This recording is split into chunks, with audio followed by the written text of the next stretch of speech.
for their daily bread.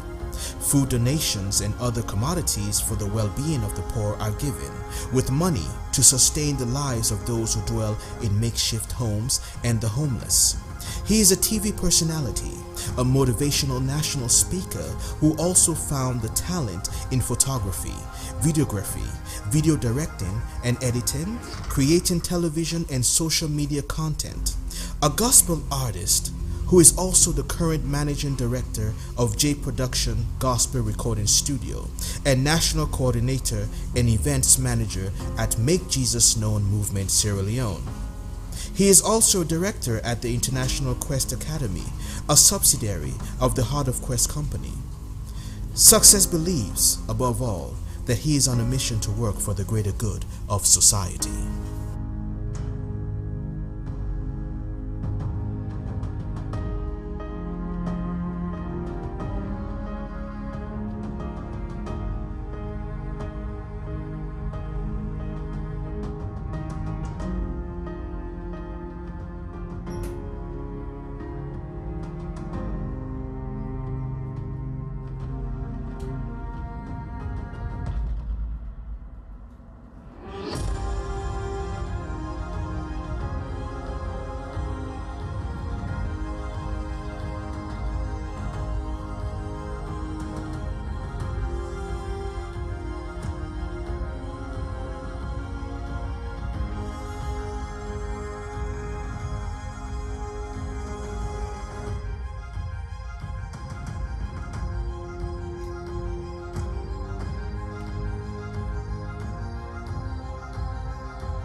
Together we fight. Together we win. Together we fight. Together we win. Cry from the Slums Rehabilitation Center volunteers and survivors from prostitution and drug abuse embark on street and community campaign. Operation Snatch Them from the Fire. Let their comeback be greater than their setback. Every Mondays, Wednesdays, and Fridays, 10 a.m. to 4 p.m. creating awareness of issues affecting the nation. Join the team in fight against poverty, drug abuse, and issues affecting the nation. Call or WhatsApp 078-184870, 078-184870. Together we can fight. Together we can win. Cry from the slums. Mommy, I tell you thank you for what you done for me. I'm not able to forgive you nothing but I tell you boku thank you. Let God bless you. Whole generation who said this money come out. Let blessing go there for this money. I'm not able to forgive nothing. I thank you. We tell you no more. Let God bless you. Let God bless you. God bless all success. I don't count the complete school fee money, uniform, and by the grace of God, Titi they start for good school Monday. By the grace of God, Titi they start for good school Monday, and the mamana they will pay everything, try to make sure say everything settled. Yeah. Yes, ma'am.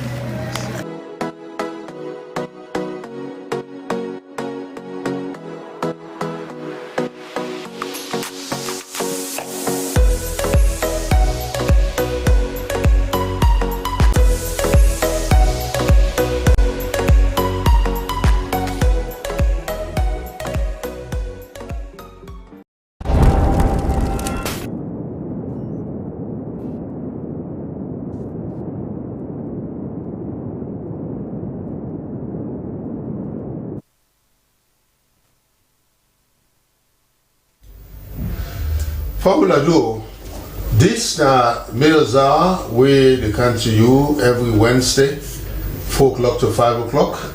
And inside this program, we talk about plenty things that we concern the Freetown City Council. Well, then if you tell me the mayor not there, because the mayor they travel, that make we not get them, but that don't mean say the program not dey go, because inside this program they bring boku thing and they happen around Freetown City Council. One for can bring one important thing we I believe say for the very first time this go be for being a salon. After we all things go done, they don't do everything, they don't do technical engineering work and everything. Salon people are going to enjoy something where they don't ever see for the very first time and then go see them. But we can't talk to them. Everything na process. They therefore begin so till you see the ending. Today we can't talk about the Freetown Cable Car Feasibility Studies. This na the framework for let we will get Freetown Cable Car. Where it go that another easy means of transportation, and we will take you from one point to the other as fast as you can take motor car, you know, or I don't say plane, or I don't know, the engineer can tell whether I fast plane, but I believe say it will make it easy for you. So I get two engineers where they can talk that with me inside the program. I get engineer Dunstan Saki in engineer at the Freetown City Council. Engineer Saki, tell Famulado.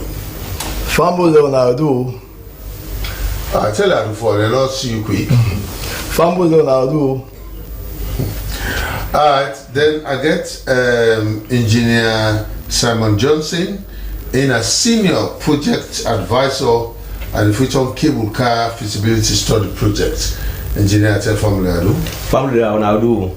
Alright. Now, I want to might start with you, Engineer Simon Johnson. Of course, because this project, you're not part of it. Tell me what's in this Freetown Cable Car Feasibility Studies. What's it about? Okay. The Cable Car Feasibility Study, as the name imply, now a study where we do for find out whether if possible for implement cable car successfully in a salon. And by finding out whether it's possible, you look at several factors, three main factors. One, the engineering studies, whether it is technically possible, the kind terrain will get. Two, the financial studies, almost it go cost for develop the cable car. Three, the business case, whether people are able to afford for pay for the cable car. Waiting will make it possible for let people be able to afford for pay for the cable car. So in a nutshell, now in the Freetown Cable Car Feasibility Study Project, now then three main aspects then they look at. Engineer Saki, how una collaborate with this project, because under the Freetown City Council? Well, this project, now projects where the initiative come from our worship the mayor, and we thought and fit see based on the congestion we'll get na Freetown. As we know, the city, the congestion they grow every other moment, and that they affect transportation. They affect them seriously, particularly therefore deal with the aspect of travel time. You know, for come up from one point to another, definitely it take a lot of time. So other cities then they can take it was more than waiting they happen at Freetown. So other cities them travel time from one point to another can take up to 1 hour. Some even go above 1 hour in traffic. So think of it. We think of it and say we need to find a way to mitigate that. For at least see how best we go for address them. No way till situation arise wherein it will reach a point wherein if we move from one point to another, it will take 1-2 hours. So the initiative comes from our worship the mayor, as I say, and we say we will establish this stairway then called cable car. Cable car system, now a system we definitely it travel very fast and it do very well with travel time. Where is the travel time? Like the time we take from one point to another. So as at now, this moment, we deal with one particular section where now the CBD central business district location with the cover, and this particular point will move from that government wharf location to the Kisii Ferry terminal. We will get different stations them along that particular pathway. So those stations, for instance, if you want to move with a cable car from that government wharf section to Kisii Ferry terminal, within the space of 10 to 15 minutes maximum, you will not reach there. So that will even help greatly with people ready to go work. Maybe you get for work, you get for meet to time. That is definitely it will help. And the cable car of itself, when you look at it, not just a cable car station or the bill, we have to build facilities them, other things like a put tenancies we go attached to the cable car, like shopping malls within those station area. We have to build like other recreational points there. We have to build like even car parks where you go come, you go park your car. Then from that point there, you take the station to another, you take the cable car to another station. And this is not just a pilot phase. We go for roll over to the extreme west and also the east end, getting this pilot phase correctly. And so far the feasibility study don't speak say it is feasible, and also it is financial viable. You see, so that's it. Thank you. Okay, maybe you say Engineer Samuel Johnson, because with this project, now people are going to wonder how the cable car where Mrs. Engineer Sakili Topo, how it will look like, because they never see her one day.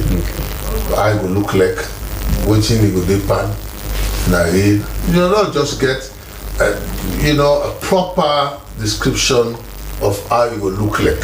Okay. Well, this cable car, indeed, a new system. Station na government na the far east, Kisii Ferry Junction.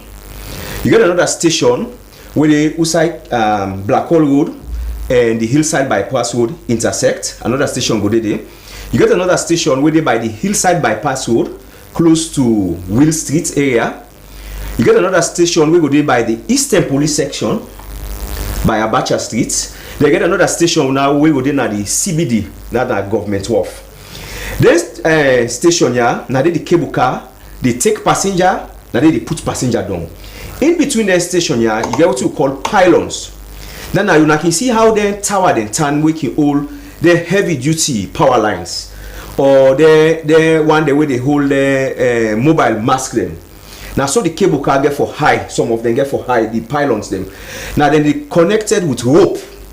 When that rope they now the cable car they use for go above houses, above traffic. So they get traffic congestion. There's nothing like traffic congestion with the cable car. When you can at the station, you load, it take you go up until you reach at the next station, it can down back. But in between, you get pylons them. When I did the rope, they connect. When I did the cable car, they roll around. So now down the cable car, now that's it they work with.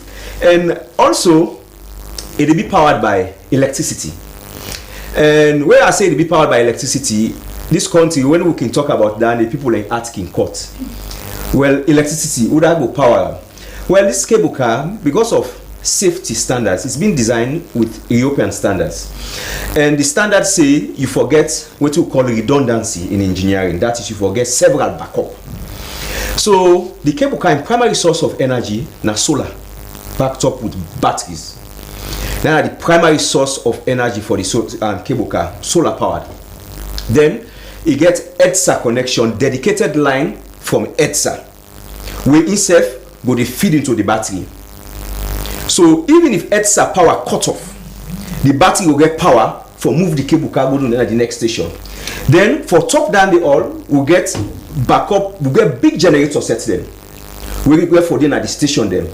So INSESF will help for contribute towards the energy needs. So there will not be a point in time wherein energy will be a problem in terms of failure of the system. We have redundancy, and it has been designed and has been tested in Europe. So, because myself, fortunately, I don't ride the cable car, in London. I see I turn leg. So you wonder if you know the freight no more, definitely you will enjoy it. But you get some man the way, obviously the freight height. Then how this cable car move? Is it they move this way, or they move straight before going to the next point before you reach the other point? They move horizontally. You get a slight gradient, like when they left the station, you get a slight gradient where they go up, you reach a certain height, where you go down clear all the obstacles, all the houses, all the trees, so you go there like 30 meters up, some side 20 meters up, within that range they ready for come to the station. You get a slight gradient where they come back down to the station. And some of the stations they're at an altitude, some of the stations they may be 2 stories high, 4 stories high, 5 stories high, depending on the particular station and the topography at that location there. Okay. So which means it doesn't go like direct, like if I have to go Kisi, you know the chemical go direct Kisi, but I go for stop Sunside first before I connect, is it? Yes, you get if you take her from the central business district from Government Wharf, they take you go Eastern Police. Then from Eastern Police, you can then at the same car. From Eastern Police, it take you go up na the hillside. From the hillside, it take you go na Black Hole Road Junction. Then from Black Hole Road Junction, it take you go to Ferry Junction. But all that they be under 16 minutes. Yes, because you not get traffic. Okay. Yes, you not get traffic. Yeah, but normally it fly over a mountain or they fly over water. In case of an eventuality, you know, now they make a look over. Because come on, man, they listen to you say, how this good time. Especially, it's good what you mentioned about backup, you know, the battery and all that. Because normally when I can say EDS is on man is scared. You say, hey, I cannot go the operation light go off everything. But I believe say even though government is trying for improvement in electricity, but since that's solar, you don't mean to say it no go fail. So as an engineer, on the eventuality not happen unnecessarily. Well, it's designed to the points of almost as the aviation industry they design motor car where you can down, you fit the car, fix them. The cable car is designed in such a way that for later than they happen is very, very rare, because now we're very particular about the standards of the cable car. We take her as Central European standards. And when you talk about Central European standards, when we get them, now the manufacturers them, now they get for car operator.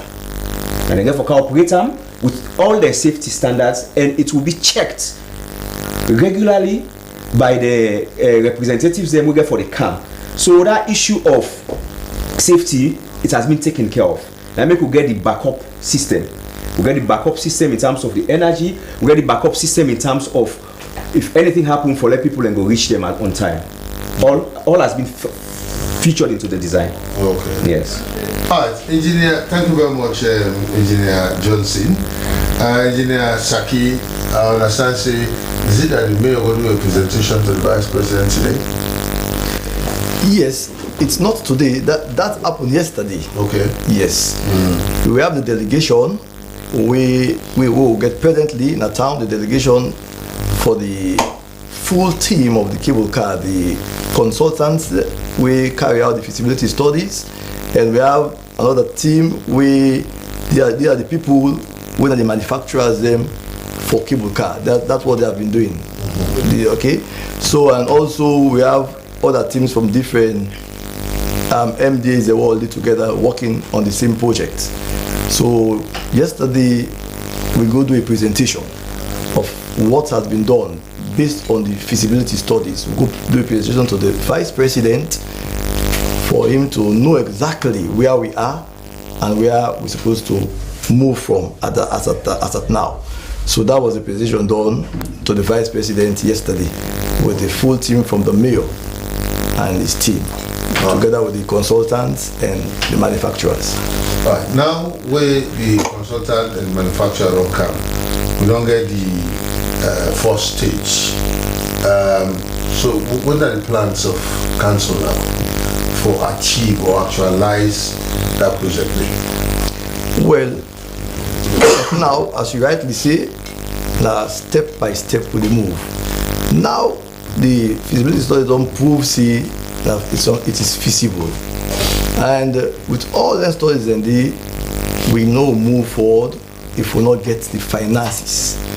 So definitely we are moving now to see where how we can secure. Though we have people that we don't really ready for coming, but we delays with Ministry of Finance and the other experts on that area there for look at it and see how we can get them on board and basically carry on the activity of doing the implementation phase of the cable car. Is a laudable project and it's a big project.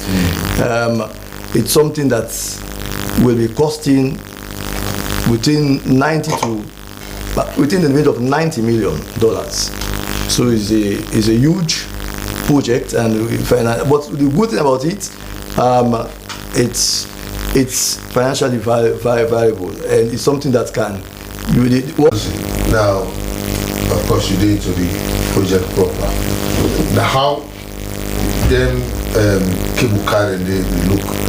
Some man will think as is it a car like, or almost people like will accommodate, as per time, and then access to it, how you go about it, so that at least people are aware for use, because this will be a very new thing.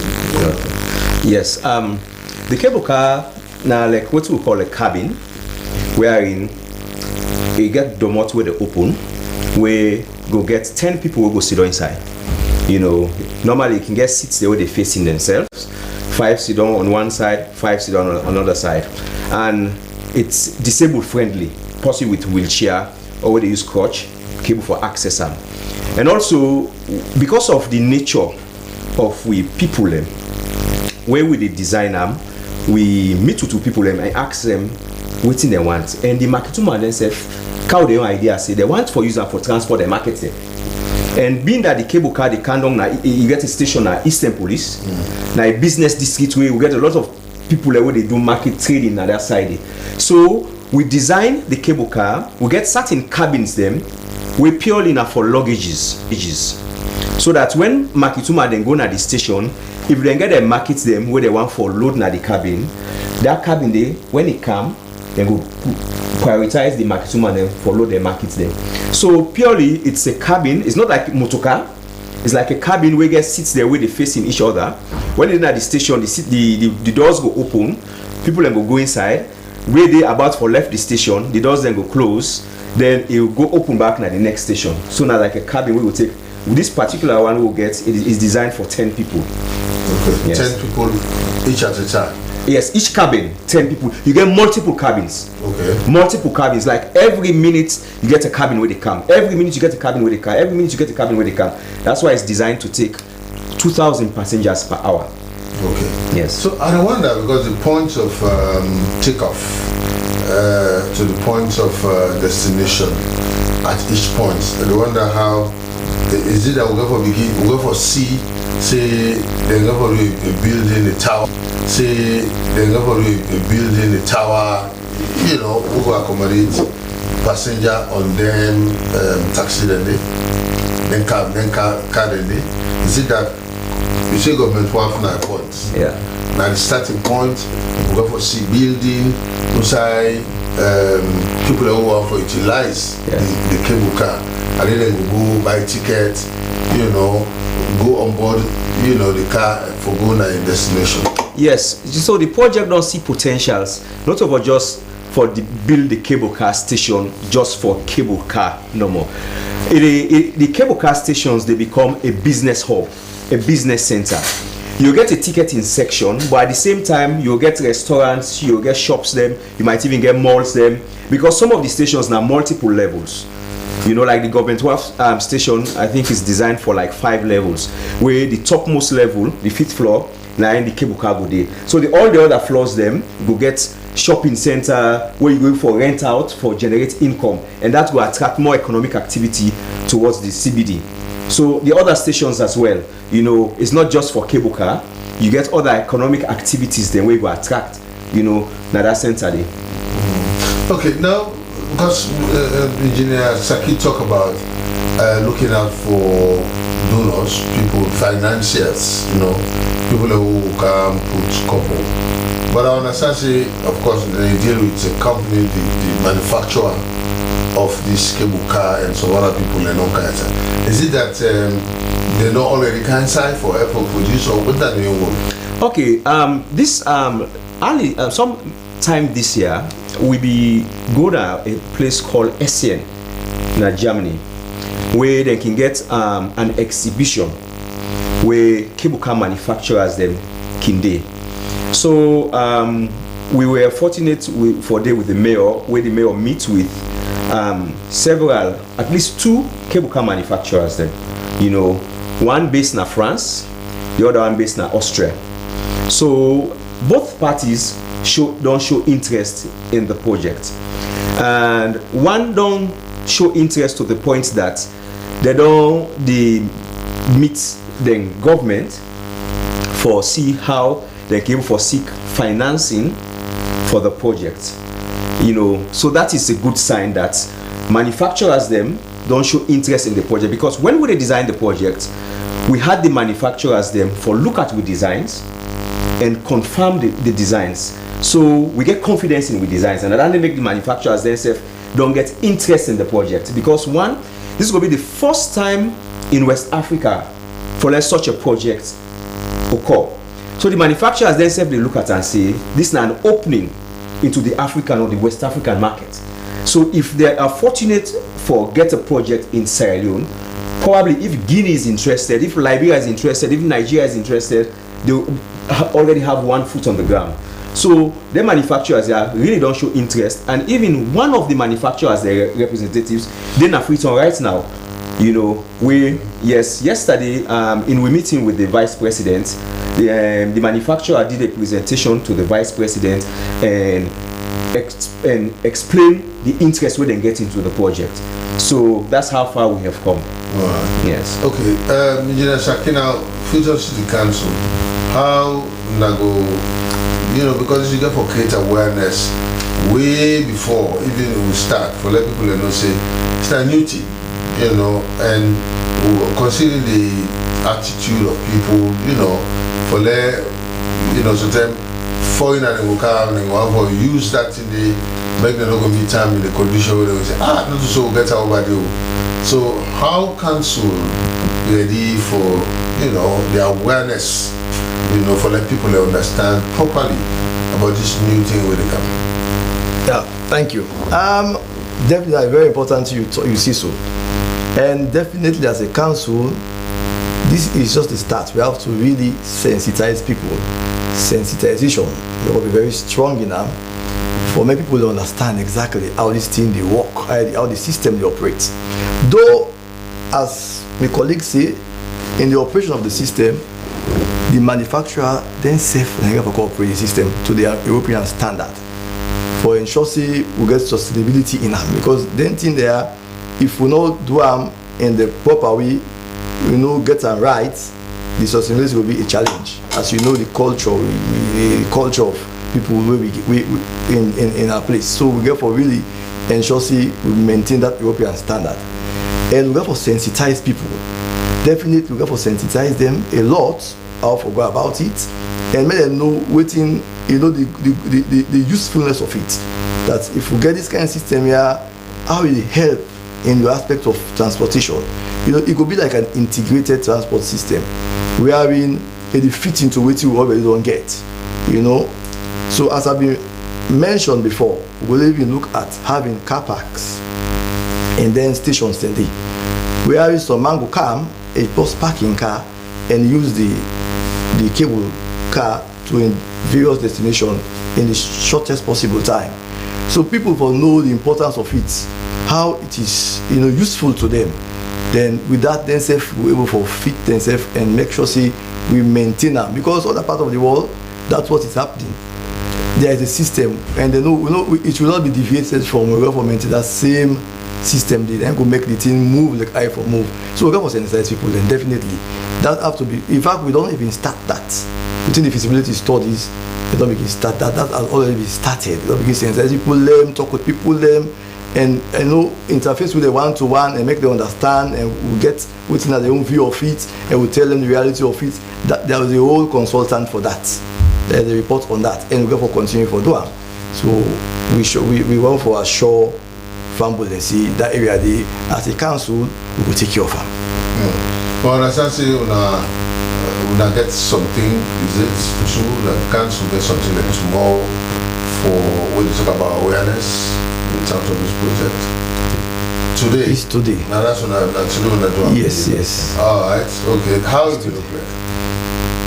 Well, as I did speak to you, so I'm sure it's on because the time is to be between 2:30 to 5:30. So I'm sure it's on and it's going well because we have, various stakeholders, within the society. We're even to school children. All of them are there at the auditorium of the Freetown City Council, and the session is going well. Yeah, and see the feasibility studies. Exactly, everything is there. How that will attract, success selling and the way business people will get their banks, how that will attract them to come into this business? Well, definitely in doing that, this is the business model good about the whole thing. As my colleague said there, doing the stations of itself, you get a lot of lucrative facilities like shopping malls. Even car park is a business because if else will not get car parks within this country. First, we will get now the city hall, those high-rise car parks, or if you even do a car park underground, we're not getting kind in this country where you get like a 200-300 vehicles a park. These are all business case them wherein people we go coming into that kind of thing because of it is something lucrative and you get a better financial model. So attracting them to come into it is based on what is the plans, the inception, design, what it will look like, and what we will put into it for bring up people that will come, into business lines like banks or other business people who are interested into it. These are things because we have to outsource some of those things. It will not be run by the council only, but it have to be outsourced and partnership with the council as well. Yes, if I can add, there is a program tomorrow where we don't invite local businesses, especially engineering companies, construction companies, engineering consultancy firms, architectural firms, for let them come see how they themselves can get for potentially benefits in the construction or in the implementation of the project. Because when we get projects, we not just want for let just be foreign companies they come. When you use local companies, there's some form of knowledge transfer, for such, especially when it's innovative, an innovative project like this. So especially on the civil aspect, the architectural aspects, we don't get a meeting where we invite, meeting is tomorrow at 11 o'clock at the Freetown City Council, wherein we invite engineering firms them, architectural firms them, people are within in real estate business and the likes. Yeah. Yeah, Engineer Johnson, this kind of project, not like road construction, everything, because sometimes we can get some engineers them or some people that make a car and say okay, they make road, but after some time we still say the road they go bad, whether either the way they construct them, whether they finance it, everything.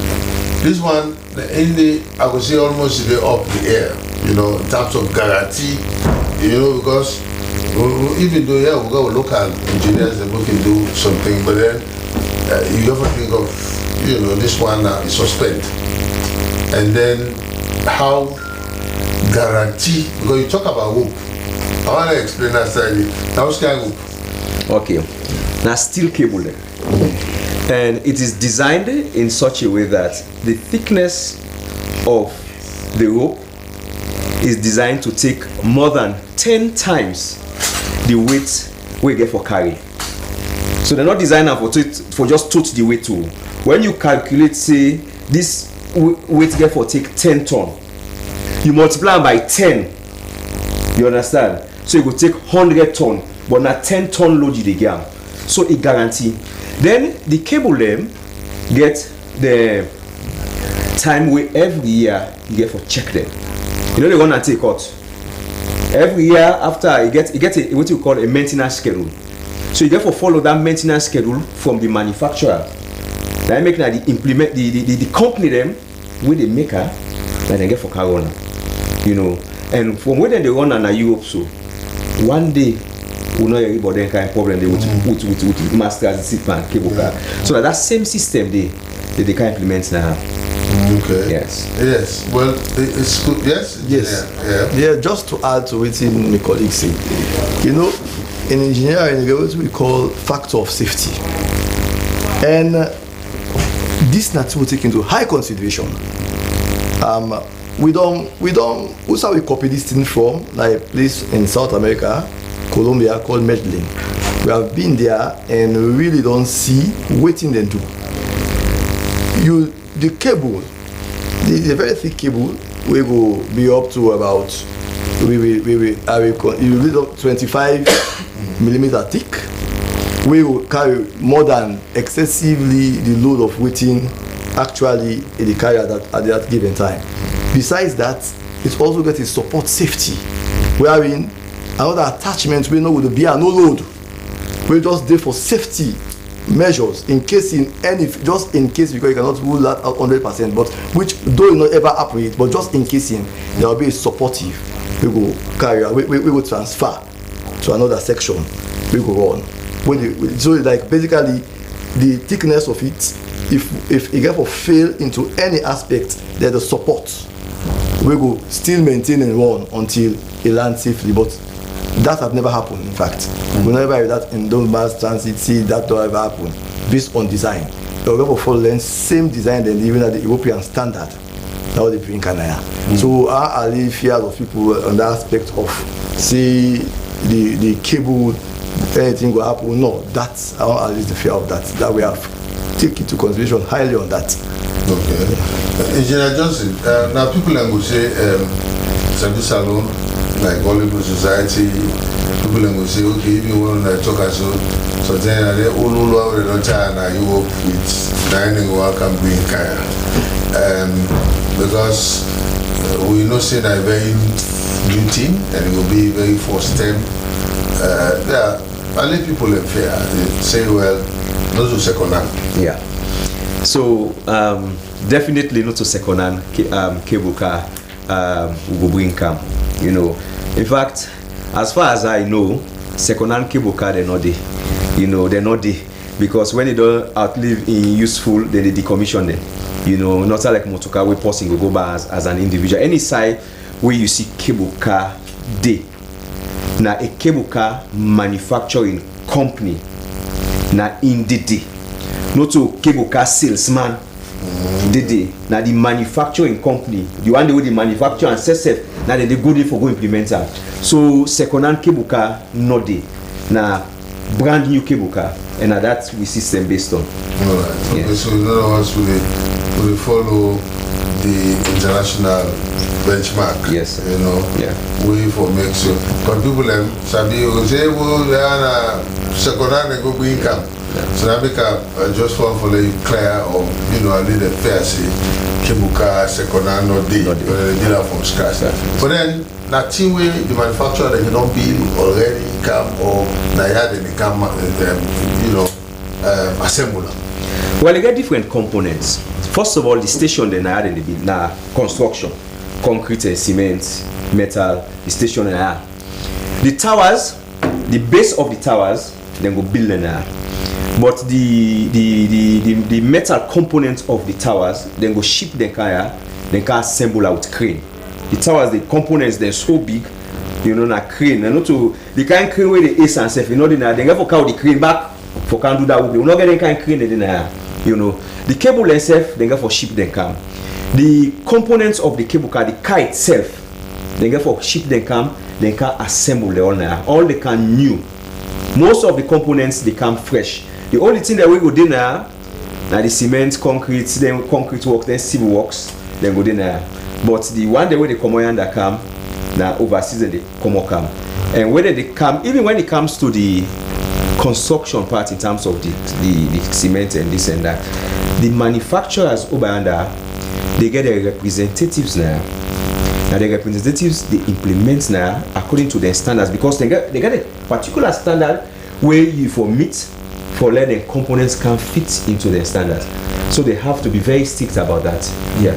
Yes. Okay. So let us cable car, not to you the operator. You say that you get the engineers go the operator.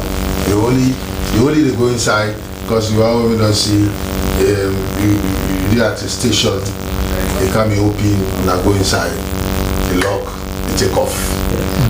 Is it the same? Yes, it is the same. It is the same. You know, nobody knows for tamper with time. When you see them go inside, you see them a lock. When you reach at the next station, it open, you can't down. So now so they operate. If not to that station, they can't down, you can see them.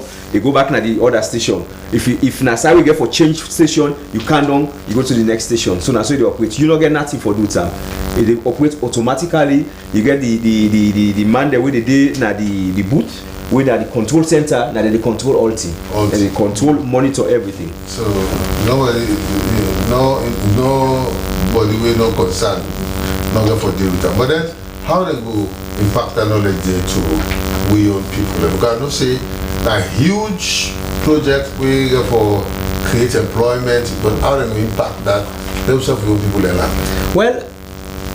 Some time ago, we go to the city of Medellin in Colombia, where they say, despite a South American country, when you look at the people, where they like we kind people, poverty, illiteracy, in fact, them be worse pass with because they be getting drug cartel them, they be get areas then at the city where, plus you know they get mine go.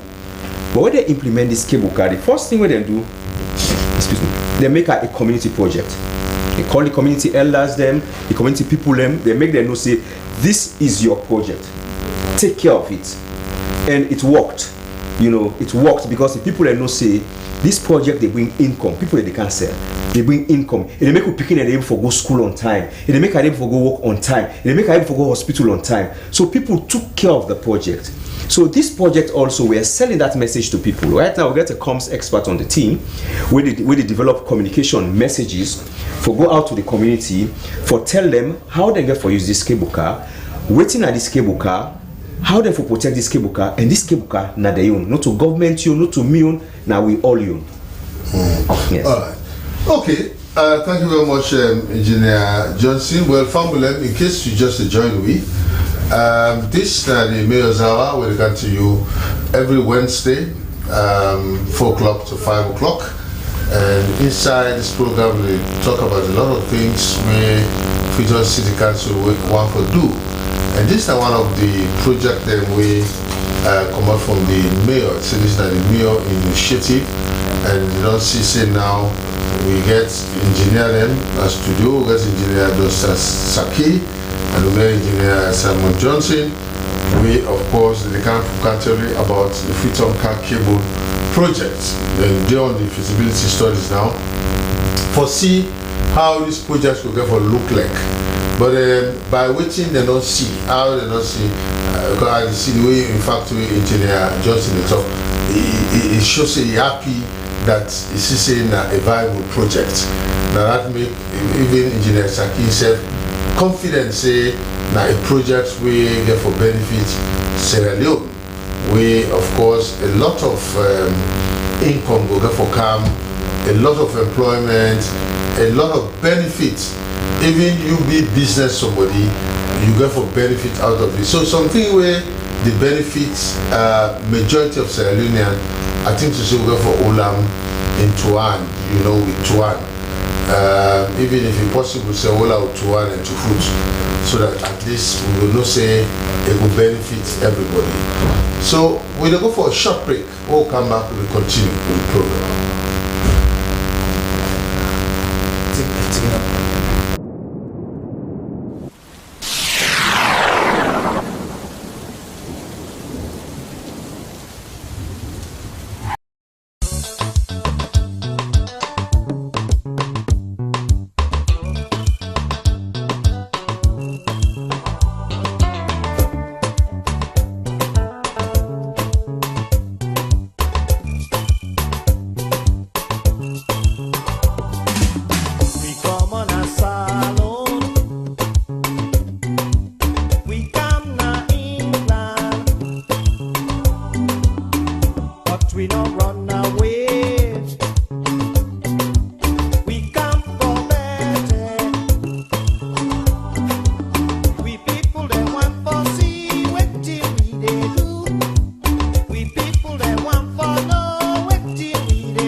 right, welcome back to Meals Hour, the program where they come to you 4 o'clock to 5 o'clock at the SLBC. We, of course, now the Freetown City Council now then project this, then hour this for telling now about a lot of things we council do. Well, get with me, Engineer Dunstan Saki, sorry. We, of course, come up from Freetown City Council and get Engineer Samuel Johnson in, and then they on the project, in a senior project advisor at the Freetown Cable Feasibility Study Project.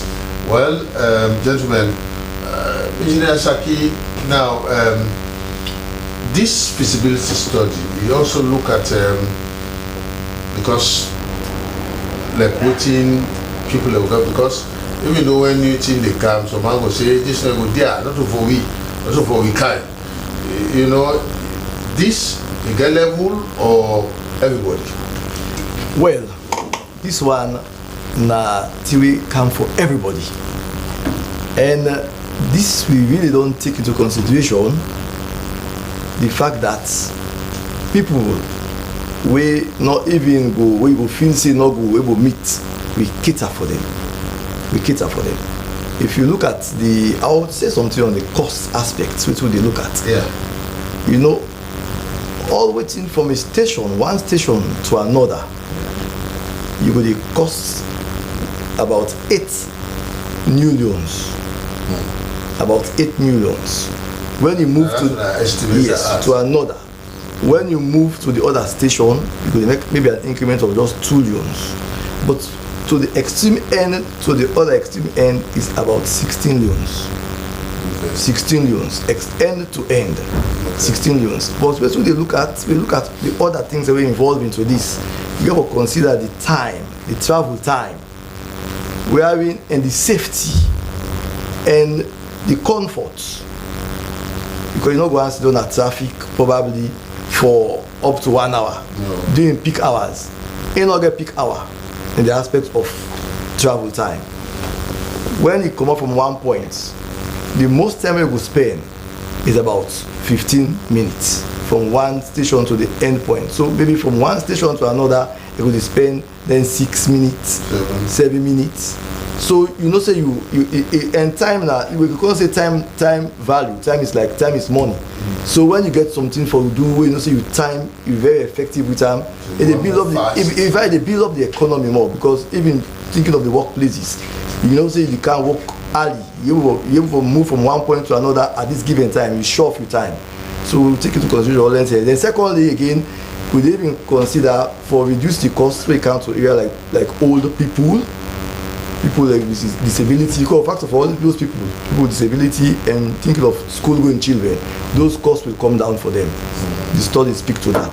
It's all speak to that. Yes. Engineer Johnson, we not say, well, we don't look at now, and it will involve a lot of money, you know, finances for capturing to this. And this one, not by face, but you complete the project before you leave for user, not so? Yeah. So, well, I they look at things we don't do these feasibility studies. I don't say the project they get by stage. So, first stage after this feasibility studies, what do you next? As my colleague engineer Abidon say, now for get the financing, and that already don't begin. You know, now I make a company, as I say, one of the company their representatives they talk right now. Yes, because that issue say commitment day, you get interest in the project, and then ready for if all goes well, they're ready for help with close to 50% of the project money we will need. Yes, based on certain conditions. Yeah, so that's the big step. So right now it's like the transition is now for getting a team. We go look at how we can get the financing, and from the financing we go into implementing. So now the financing stage we did, then we go into the implementing stage. Right. Yes. So this one, when I don't forget the finance force before I begin go to the implementing, because the finance I will kick off the project. Not actually saying. Yes, but there are other things also with the in between from the financing. like we get what we call for secure the corridor.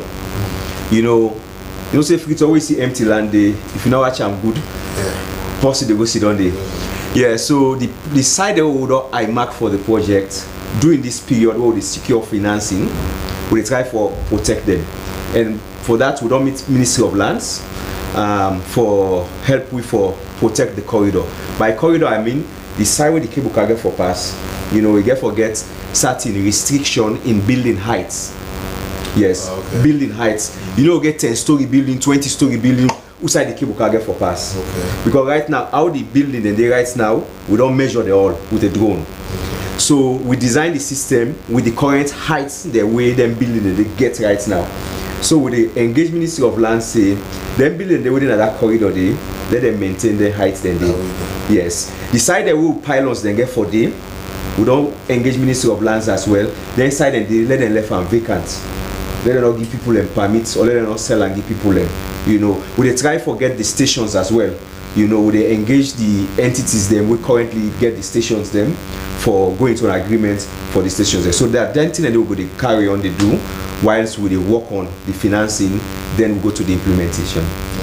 So, well, it all depends because you never know if you're not secure there and if the project's slow, something else might crop up. You know, we sometimes we want for time for delay the implementation of that project there. So I think to say if we don't hold on and don't begin, then timeline or for start this project. We have the timeline. We actually did try as best as possible for start the project within the shortest possible time. Anybody would work in project financing and then in development projects them no say it takes a time, but the speed at which we don't arrive at this feasibility study speaks volume.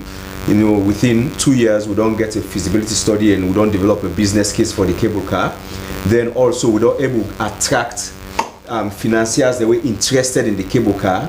So I believe say within a year, you know, give and take, I believe say we'll make progress. That is my own conviction.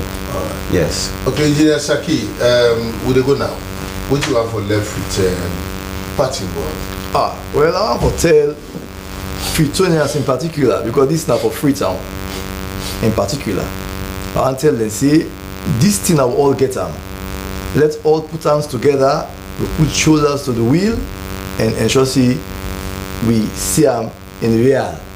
We have been working timeless 24/7 around the clock in bringing this to reality, and we believe say we will get it to reality. The point we don't reach now, knowing that it's financially viable and it's feasible, we don't get those studies in place. We don't even, just as my colleague don't say, we don't get people, we don't show interest. Manufacturers, we don't show interest. To the point that even they are now dealing with their own government to see how they can support them as manufacturers to come and establish here. And this may be the first ever when they happen within West Africa. Forget a transport system based on a cable car. So we encourage Fambul and say, we all just support this thing, moving forward and take them as we own. And believe in and see it will come and it's for our own good. Yes. Quickly, Engineer Johnson. Well, me want to tell thank you to the funding partners them, because this project, the British government, the German government, the French government, and the US government, now they fund this feasibility study project, and the implementing partners now C40 Finance Facility and GIZ. Now then are the implementing partners then. So I want to tell them thank you for way they're able for give me this opportunity for do this feasibility study, and that will be a game changer now West Africa. All right, thank you very much. Well, Formula M, this is Amir Zawa, and we're going to listen to two engineers that will come up from Freetown City Council, and of course one Freetown City Council the holiday, but we get Engineer Dostan Saki, when acting engineer of Freetown City Council, city engineer, Freetown City Council, and then we get Engineer Simon Johnson, who is the senior project advisor on the Freetown car cable feasibility study project. They can tell you about this car cable. Famulem, maybe you don't get opportunity, for the inside, but I tell you, when they go come, you will enjoy. So with that, I'm for telling you thank you for all that listen and continue for support project them we will benefit the country. I'm for tell Usman Kamal thank you on camera, Joseph Insefna on camera, plenty thank you to Gets Jubila Kuruma or Celestima Kabure and Tusan Onyere, and I get Fasuna More transmission supervisor. Mina Dalmosi Sebaba.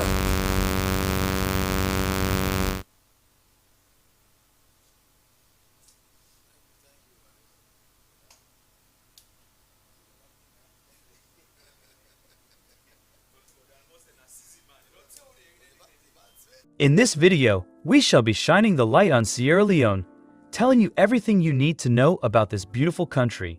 Sierra Leone is a country located in the western part of Africa. It shares its southeastern border with Liberia.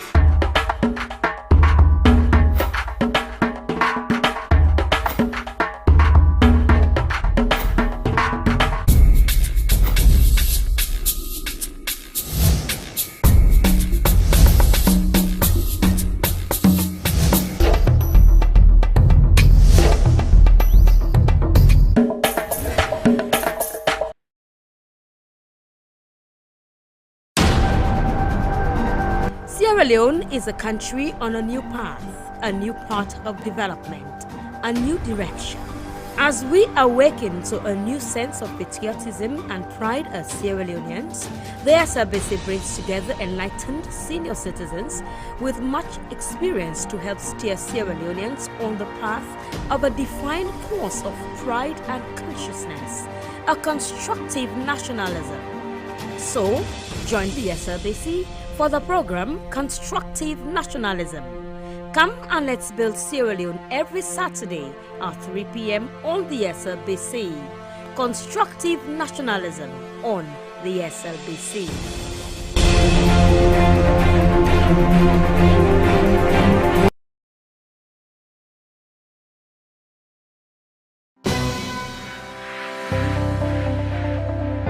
Are you tired of watching or listening to uninteresting television channels? Then your worries have been addressed, as the SLBC Podium is the answer to your concern. The SLBC television show, The Podium, is one of the programs you can't afford to miss as a guest or a viewer.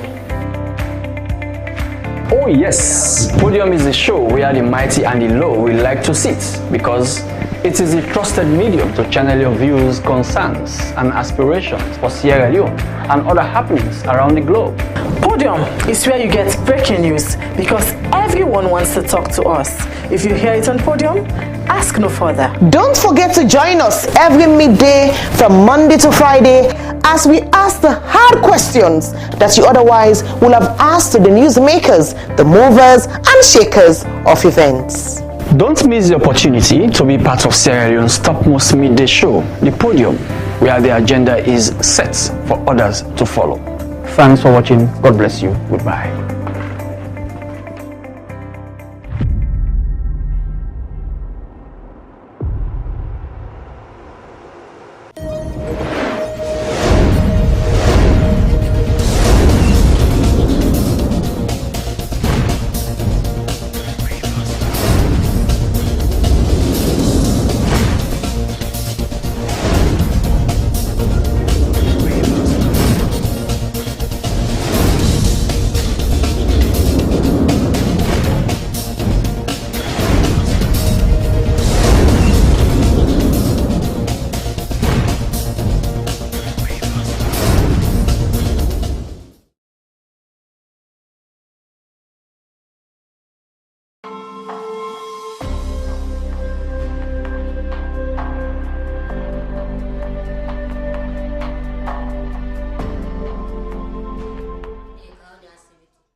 I am here because of my illness. I have tried herbal remedies that didn't work. That's why I'm here. I was forcefully married. I told my parents that I do not like the man, but they insisted that I must marry him against my will. Then I told myself that my parents must have hated me to give me out that way. Now see what has happened to me. He has driven me out of the house. If I can get healed, I will not go back to him. I want him to divorce me. I don't want to go back to him. When I went to my father with my grandpa, he told me I'm no longer his problem, that his worries now are how to take care of my siblings. I just want to get well and be normal again. That's all I want.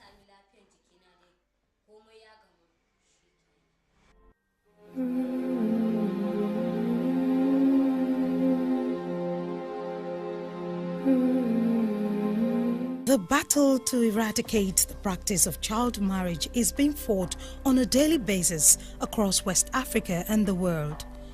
Local and international agencies, religious bodies, civil societies and governments have embarked on various campaigns to enlighten and educate on the ills of this practice. Still, child marriage remains. And every day, girls are forced to end their childhood abruptly and made brides overnight.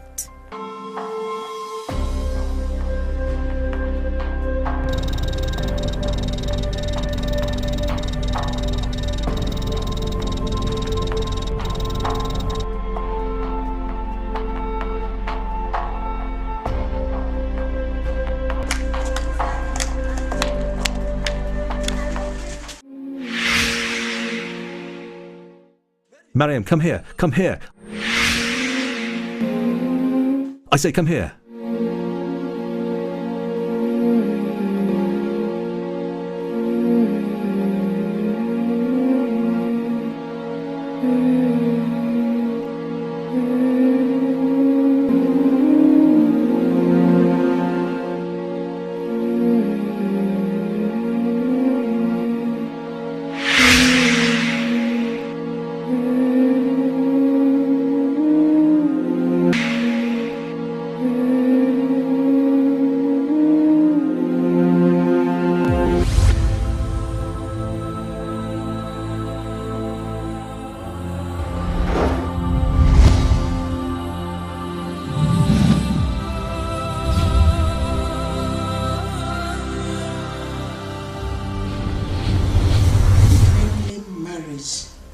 Is the act of sending a young girl into a mission that she is not prepared for, into a mission that she does not know about. Getting a young girl to live for the rest of her life, a life that she is not prepared for. We are talking of somebody in primary school who has not even gotten the basic education that is required for survival. Now you already send that one out into marriage. So it disrupts the career progress of that child. According to the Quran said, do not give a child marriage until the child is matured enough. This is really a serious problem, that is contributing to the poverty level in many parts of West Africa.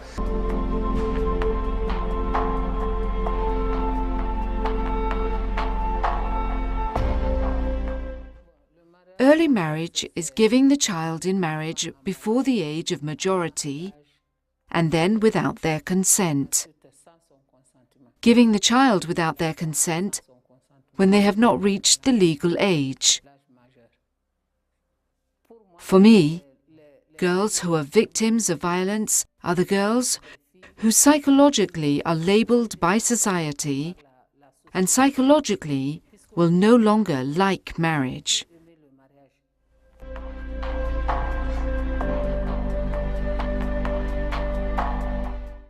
My name is Dado Camara. I'm 16. I like to have fun. I like going out with my friends, partying. I like school too. I do not like being bored alone, staying alone at home. I came here in May 2013 with my 2 older brothers. We came here on holiday. At first, my father did not talk about forced marriage to me. He said nothing. He came on the 26th of November 2014. When he arrived, he said we were going to the village together because all the family were there. So I went to the village with my father. There, he began to talk to me about marriage. Many people had asked to marry me, and I did not accept. He offered to marry me to my cousin. I did not accept, and there he said that then it will be by force. Yes, I felt a little sad. I didn't want it. I didn't know what to do at first. I didn't know how I would get out, but as soon as I called my sister, everything was sorted out. We have to stop this. It is not right. The world has changed. These are the sort of things that happened before, but now there is no more forced marriage. The husband's situation, the rate of early marriage is high in some localities. It is not in all localities. For example, in the Kai region, with the Sonin case, there are many early marriages. So it depends on the region.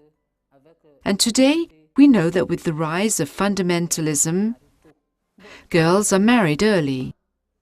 As the doctor said, in general, it is so that the girl hasn't had sex or teenage pregnancy. Then, it is also out of respect for religion. First reason, customs and traditions. Second, the importance of religion. And thirdly, it is a pleasure. It is an honor for a family to give his daughter in marriage before she has had sexual intercourse for the first time. When it is discovered after the wedding night, that the girl never had sex, she is still a virgin, the whole family is happy. The whole family is honored. They even give gifts to the girl. The husband is obliged to give gifts to the girl as a reward. And parents are very happy. They are very happy, and mothers, aunts come celebrate it. We are in the process of educating parents about the consequences of early marriage. We work with doctors. You have just met our doctor. We work with doctors who raise awareness of childbirth with parents of children who have married early.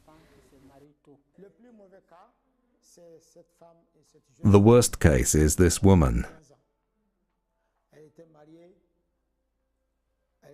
This young girl who was married at 15 to her father's friend. Her first pregnancy was not followed or declared. She gave birth in a hamlet in the bush. She suffered a vesicovaginal and rectovaginal fistula. She had a tear between the vagina and bladder and the rectum and the vagina. So she had urinary and fecal losses. And although the child was big, he did not survive. Not only did she lose her child, but she had a double obstetric fistula. We hospitalized her, she was given medication, antibiotics, but unfortunately we lost her. This is the worst case that I can remember. I say that to stop early marriage in Mali, we need a law. Because with our code of persons and the family, the child must be married at 16. Although the age of majority, it's 18 years. So I think we need a law to end early marriage.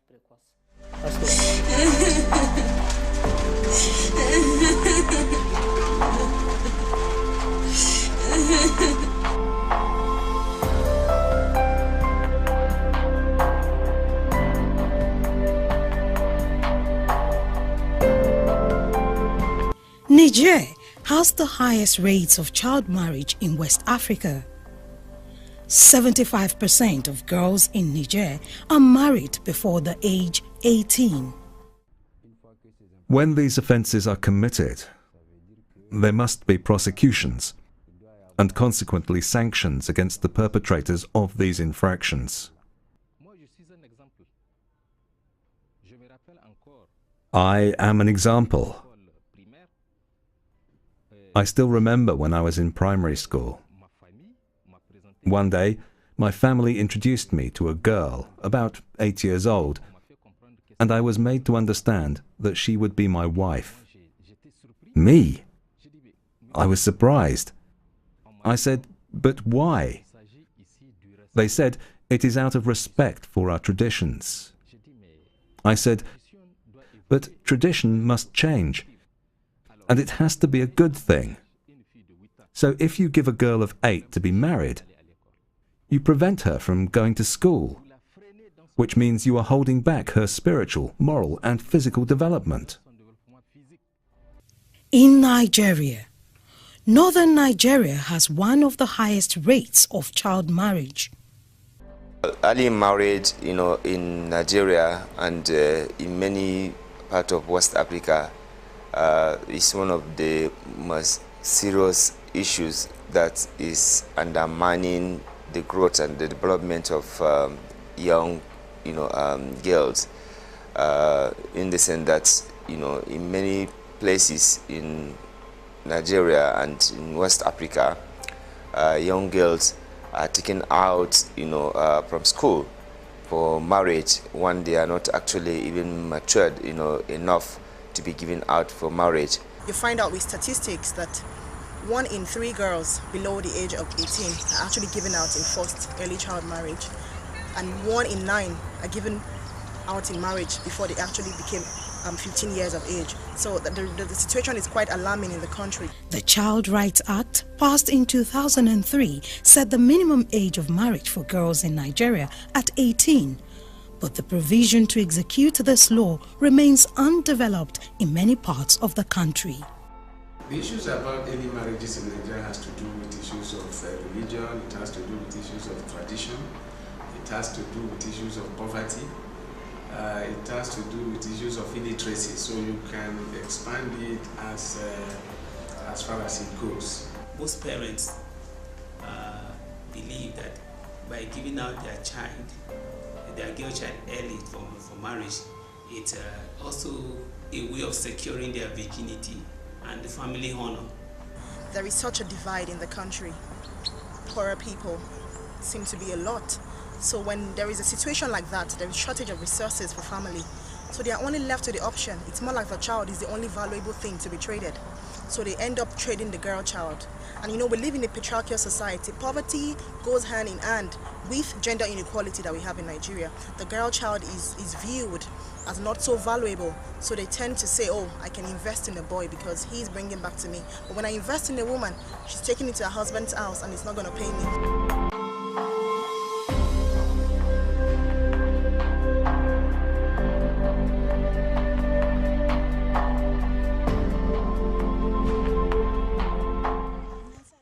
I poisoned his food so he can eat and die.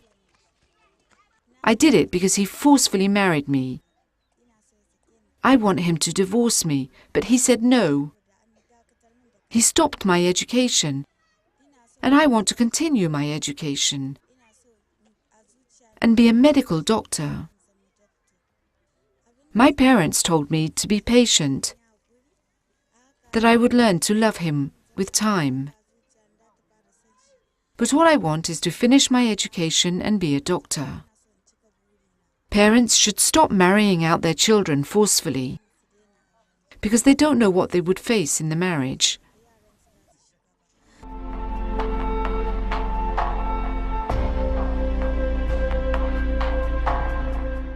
The 1948 Universal Declaration of Human Rights states that marriage should be entered only with the free and full consent of the intending spouses.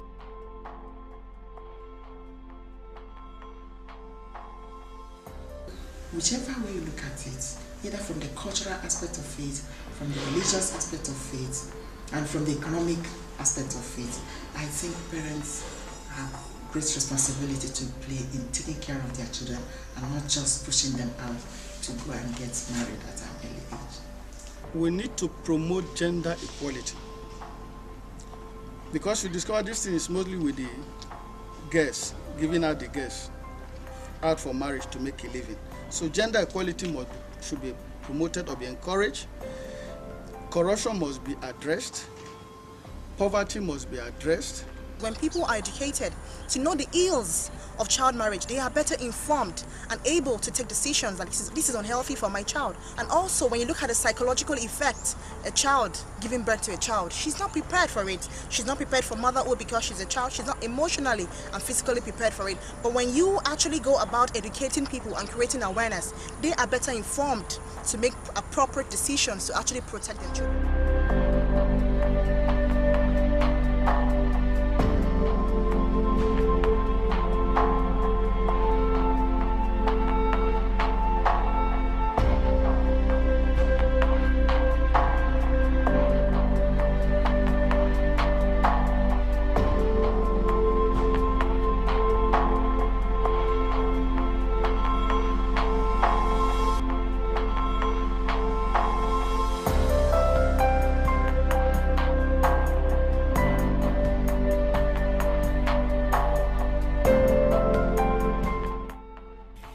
In Burkina Faso, the legal age of marriage is 17.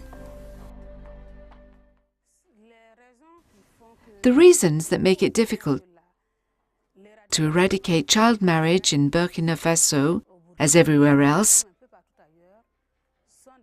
are primarily related to our culture, because the mindset runs deep. Issues of culture, of tradition run deep into the roots of our societies, our villages. And with that, as I said, different information on human rights, the phenomenon diminishes more and more. The girls are unable to complete their education or go to school at all. Most of these girls who marry young are often the second or third wives of a partner who is substantially older. The young girl who is given in marriage very early risks her life, simply because she may die because of this early marriage, because her body is not yet ready to receive a man, much less a child. Newly married girls are expected to begin childbearing immediately and then tend to give birth within the first 20 months of marriage. Sad as this is, they become part of a revolving circle that keeps them forever in poverty. There is a legal age for marriage between man and woman, but this is already prescribed in the family code. There is a law, but some do not obey the law or are ignorant. I say that the law is made to be respected. If there are people who will not respect the law, the government needs to enforce it and impose sanctions. We need the government to pass a law, just as it did for excision.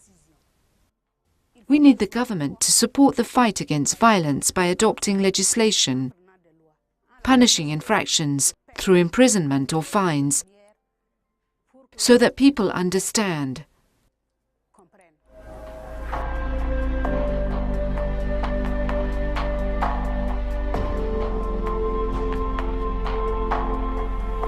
In Sierra Leone, child marriage is also very common.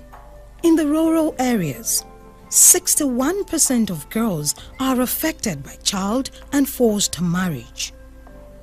2 out of 4 girls are married before the age of 18. I live with my parents. I go to school in the morning and in the evening sell for my mum. I'm in a relationship and got pregnant. My mum threw me out of the house and my partner abandoned me, leaving me with the child. Although there is a law that prohibits child marriage in the country, however, with parental consent, it is permitted. The typical Sierra Leonean or African man believes that women are meant for the kitchen, they are meant to be raising children, and so they don't believe women, so they believe women should marry at an early age and start doing those stuff. Many girls have no choice but to marry young in order to help their families financially. It is customary in Sierra Leone for a girl to be married at a tender age of 9 years old. In Sierra Leone, the age of puberty is determined according to the physical output of the care, say the breasts, the body, the features, you know. So when this girl has attained such puberty period, the parents could be tempted to give her to the man for marriage. Then under the religious factor, we have, for example, the Islamic religion, and the doctrine of Islam says the girl is matured when she starts seeing her menstrual period, you know. So they are tempted to give such children to marriage. It's also affecting the practice. A lot of culture and communities, people have accepted it. People have accepted it. There is this poverty. Poverty is one kind of thing that is associated with early marriage.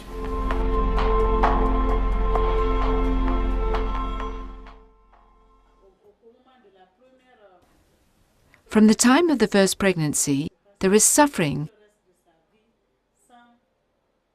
that she will endure for the rest of her life, no pleasure, rejected socially because she is disabled for life. For the national community, on the fundamental rights granted to girls. During these occasions, we expose these rights, especially regarding marriage. We recall that in our country, there is a legal and legislative framework, the Civil Code, which protects the girl against early marriage. What we do, what we are actually involved in, is in fighting to raise awareness on the ground in communities. That's what our organization does. We train paralegals to go and raise awareness about the rights of women, the rights of children, to promote the education of girls and to keep them in school. Today, we are in a harmonization phase of the legal texts with our international commitments. We have almost completed revising our civil codes that harmonize the age of marriage. The proposals we have made in our civil code, revised in partnership with the Department of Justice, is that the minimum age of marriage for women is 18 years. The general consensus is that to curb child marriage, there must be continuous effort to empower the girl child. We in workshop, we have been advocating that there should be at least, a minimum age limit, in which, young girls should be given to marriage. Workshop has been, engaging, different stakeholders, with view to curb and minimize this practice, in Nigeria and in many West African countries, through, policy dialogue, because we believe that this has to, be done in order to minimize the consequences of the early marriage, So we engage on, policy dialogue to look at, what our policymakers, what our legislators, what other, stakeholders, even the parents, and, even some, in most cases, some of the men, we do, meet with them to discuss, to see the best way. There must be a commitment to changing social and cultural norms that are detrimental to the rights of children, especially the girl child. And also, adoption of legal reforms and policy actions that protect the girl child. With the activities of various local and international organizations, the campaign has brought some improvement, but the journey is still far from over. Until every girl child is completely free from the pressure and danger of being forced into child marriage, the campaign must not die.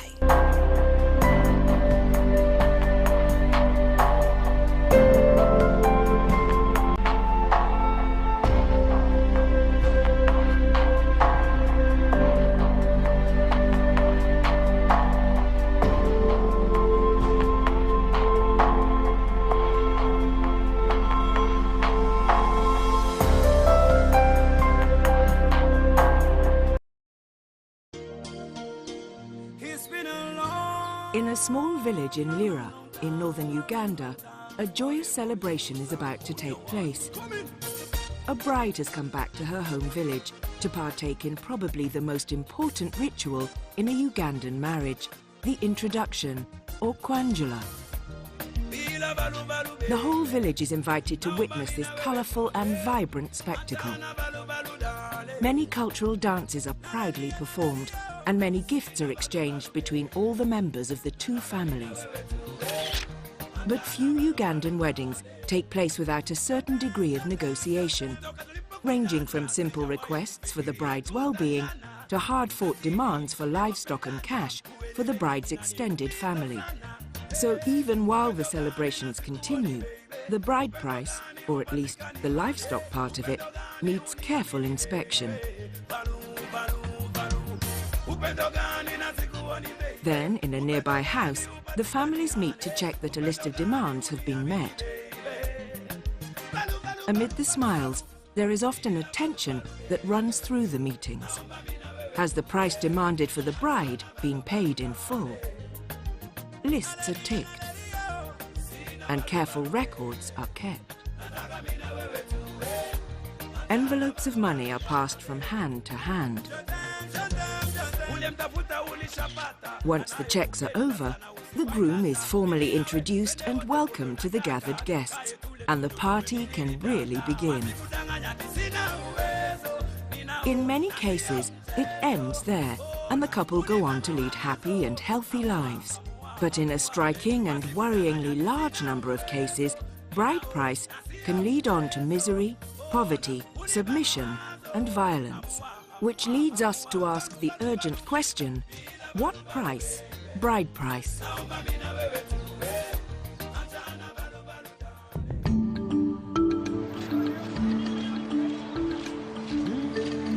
We travelled around Uganda to try to get a picture of what bride price has come to mean throughout the country, and the effects it has. We first spoke to Florence. She lives in a village close to Tororo, in eastern Uganda, one of the poorest parts of the country. She was 17 when she first got married, and her husband was a neighbour.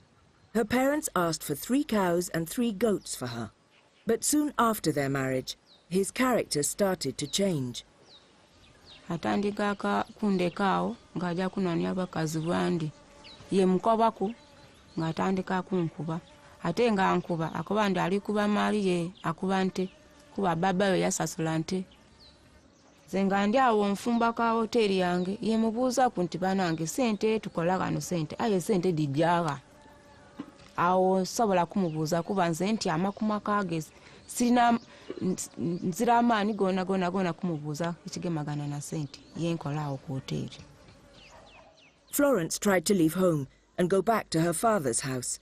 But her father said he had no cows to pay the refund. Usually, when cows or goats are paid in exchange for a bride, the livestock is distributed among the extended family. So if an angry husband comes looking for their return, it's nearly always impossible to get them back.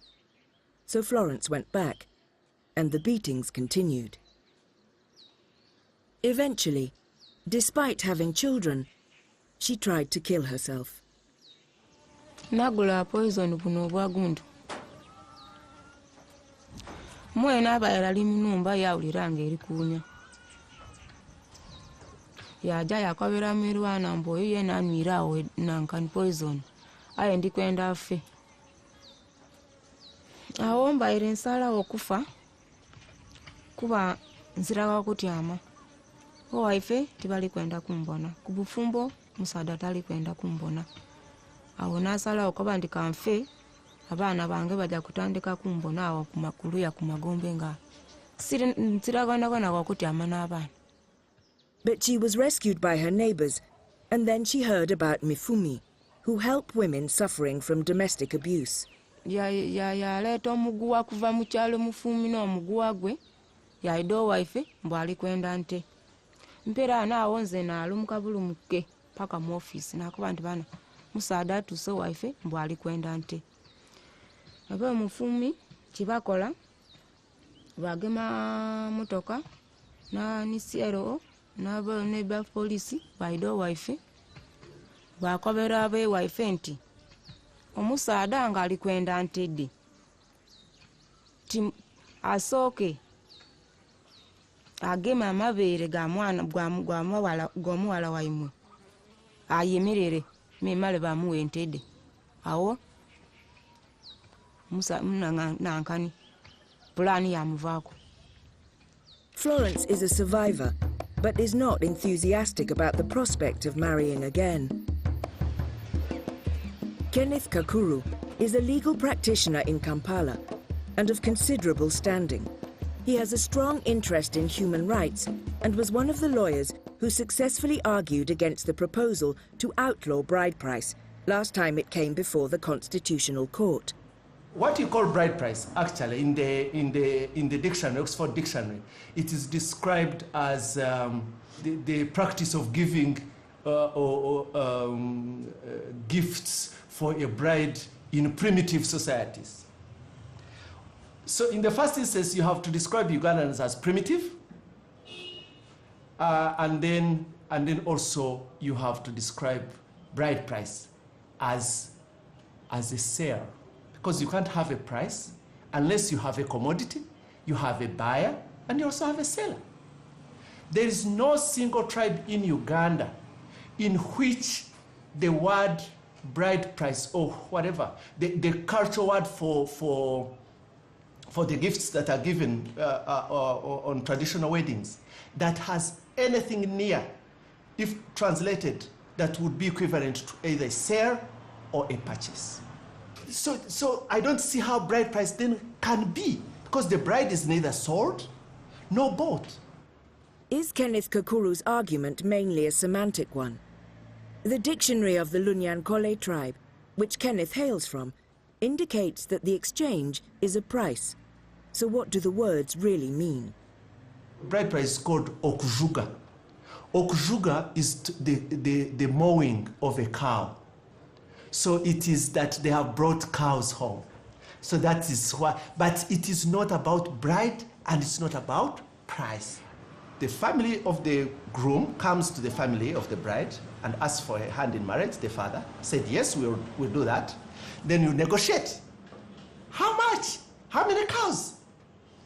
20, what? All those negotiations that you saw. And then you end. These cows are used to buy, they are sold and used to buy items that the girl needs in a home. Kitchen, dining, sitting room, bedroom, bathroom, her clothes, everything. So because she has transformed from being a girl to being a woman. It seems that Kenneth's argument works perfectly well for those middle-class Ugandans in good jobs in the cities who can afford to give the cows straight back to the married couple, who don't see the acquisition of cows via the selling of a bride as a valuable source of income. We moved on to meet Teresa from eastern Uganda. Teresa's problems are largely in the past, but the story of her marriage has left many scars. She was forced by her stepbrothers and stepmother to marry when she was just 15. Paka walk Sean Mere, Conen in Yako. It take bedo pagani tundi orono, e watching it in tundi Nwamrock, the Nwamere mi wado washam. Kelu walim washam. Teresa suffered particularly harsh beatings at the hands of her violent husband, all based upon the fact that she was somehow owned. Ga gigi pin bedo sharp tende na shell mu cha anka o yang anka adole tieka akinyalo wacho ri dhano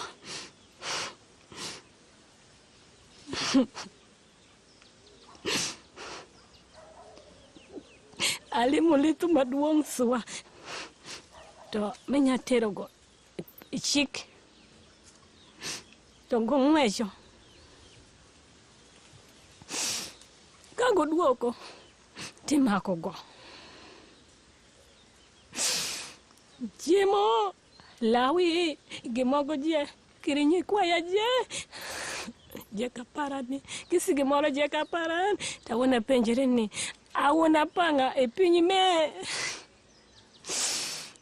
kole kitabu malenga ke winjo gimadamo miyo chwech ako miyo go jakur manago ango. Teresa eventually managed to leave her marriage, and her husband immediately demanded his bride price back, even though he forced her to leave her first children behind. After experiencing so much hardship, Teresa has since become an advocate for women in similar situations and is determined that her daughter does not suffer in the same way. Jofuro chiemo ma jo nyalo chamo. Wege jofuro chiemo pa jo ma jo nyalo chamo. Odoko ka jo nyuomo. Wawegi wa jo nyuol gi jo nyuol. Nyuomo no bedi maber. Manya dhano gi dhano mungoye mbaka iye. And she has been left with a very negative view of the benefits of marriage. Akwongo nyuomerok. Gima nyuomerok otimuran. I couldn't tell anymore. I wanna dong aku nyetindo paran gingger paran.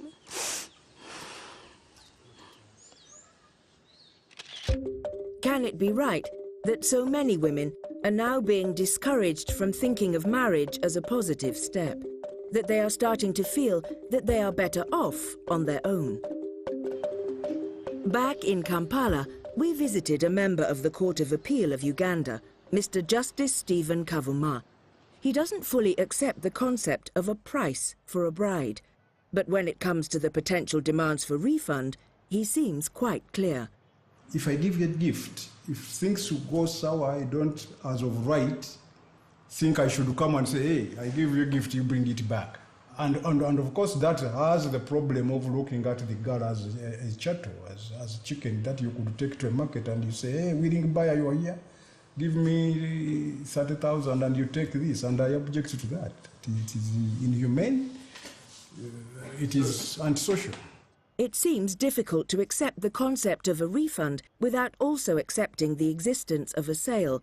And as with many of the legal professionals we spoke to, Justice Kavuma separates domestic violence from bride price. To me, that is just another piece of evidence of a criminal mind who wants to unleash violence simply because he thinks he's more masculine, you know. The poor girl is weak and the rest of it. But maybe in terms of trying to put up a defense, which many people may buy, I said, but after all, I pay the cows, and therefore this is my property. Perhaps one of the reasons why women can so easily be viewed as commodities in Uganda is that polygamy is still perfectly legal. We met Orisa, a local politician, and his brother Owino. Orisa has just married his fifth wife, Magdalene Akamu. What are the advantages of so many wives? When it comes to the number of children, I get more when I have more women. When it comes to development, when we go to the garden, we dig more area. But Owino, Orisa's brother, is a one-woman man. I paid 3 heads of cattle and 2 goats. And when I wanted to add more, they told me, you're a very good man, you kept our daughters very nicely, you don't mind. What is remaining is your token, and that's how I'm comfortable. On the other hand, Orisa hasn't yet paid for all his wives. Orisa's father paid for his first wife, and he has yet to pay for wives 2 to 4. And he seems to have come up with a kind of hire purchase agreement for his 5th. My number 5, that one I've paid.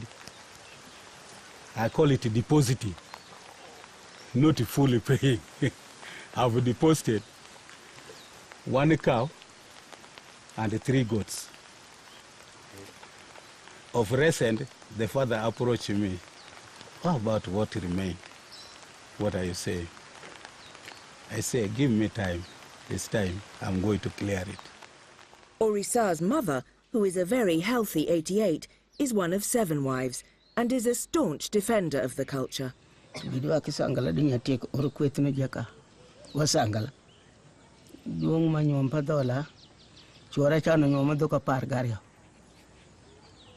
oroma pirangwan gadeki. So akaduong manyo mi padola miyo dako woro picho doko miyo dako rido picho dako kibed pelus ngwen piringa ta konyom menu chalo diang makutwei mawota. And bride price for her is clearly not a gift, it's a payment. Kwanyo nyati pinyi tero malo obedo gima duong so amito go miyagi chandro gi nyati paran choka akanya ka ba sangala ni kere wiro konyan atundo imadala machamo chwepar. Parents demand payment because when a girl marries and leaves home to settle with her in-laws, her family loses the value of her labor while the husband's family gains it. We moved on to meet Immaculate, who was staying in a Mifumi refuge. She originally married in Kisoko with a bride price of 2 cows. Now 29, she had just run away from her husband who mistreated her and who has since been arrested and held in Tororo jail. Idwa mare to akani ng'ango mo bedore go ichakrok mnyago chocho dwa deki. Piri oduoko kama medhi akoro ha unyo minyogo wachra na wuok itinyo dak bero gi mara matimedi ma wuok to go ma ka to chako ywa gi tienda ni wada woko gima ido miya na medo don kenyo ni da para ni ke kisho nywa mare kidok tim nedi ikat kamoro to miya na abedo kenyo to meda bedo gombe meda gana meno gana ga Koko gani akado anyalo kado pesho awachore mama gi jupino ibedo kenyo amena meno kosa awachore tinyuol pere go wachni go doko kidhaw tero kada ndela dek doko go gan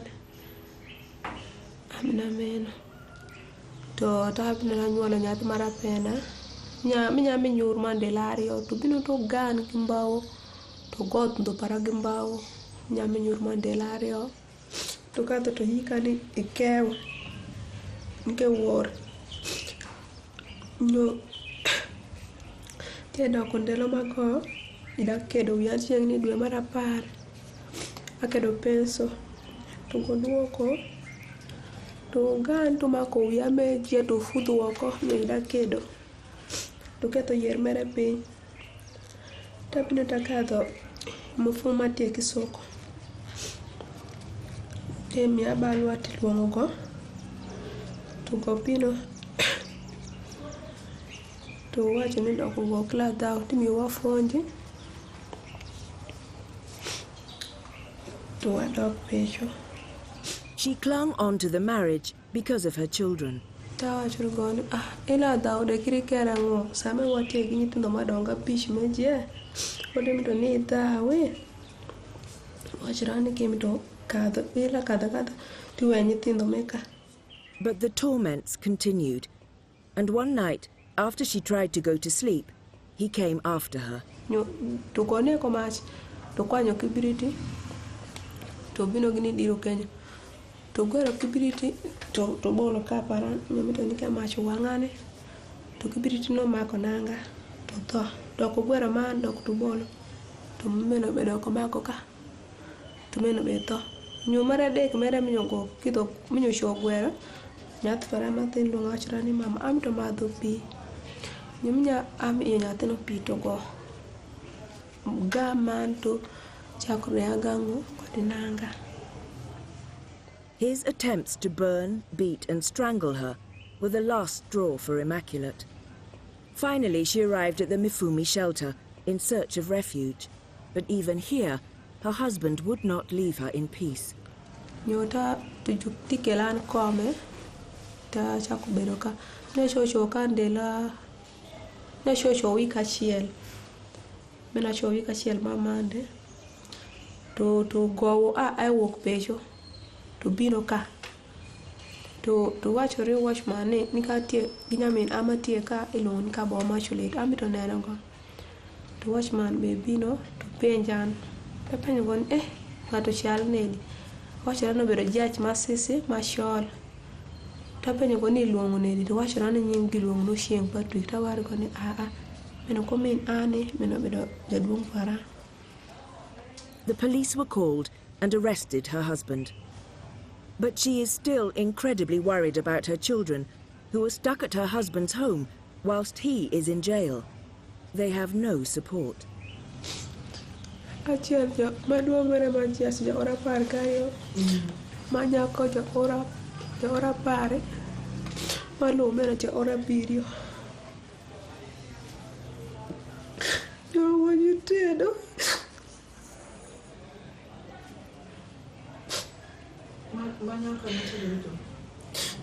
jo kadhi skul to jo duoko to jo tedo. Mifumi consider that at least 60% of domestic violence cases reported to them are bride price related.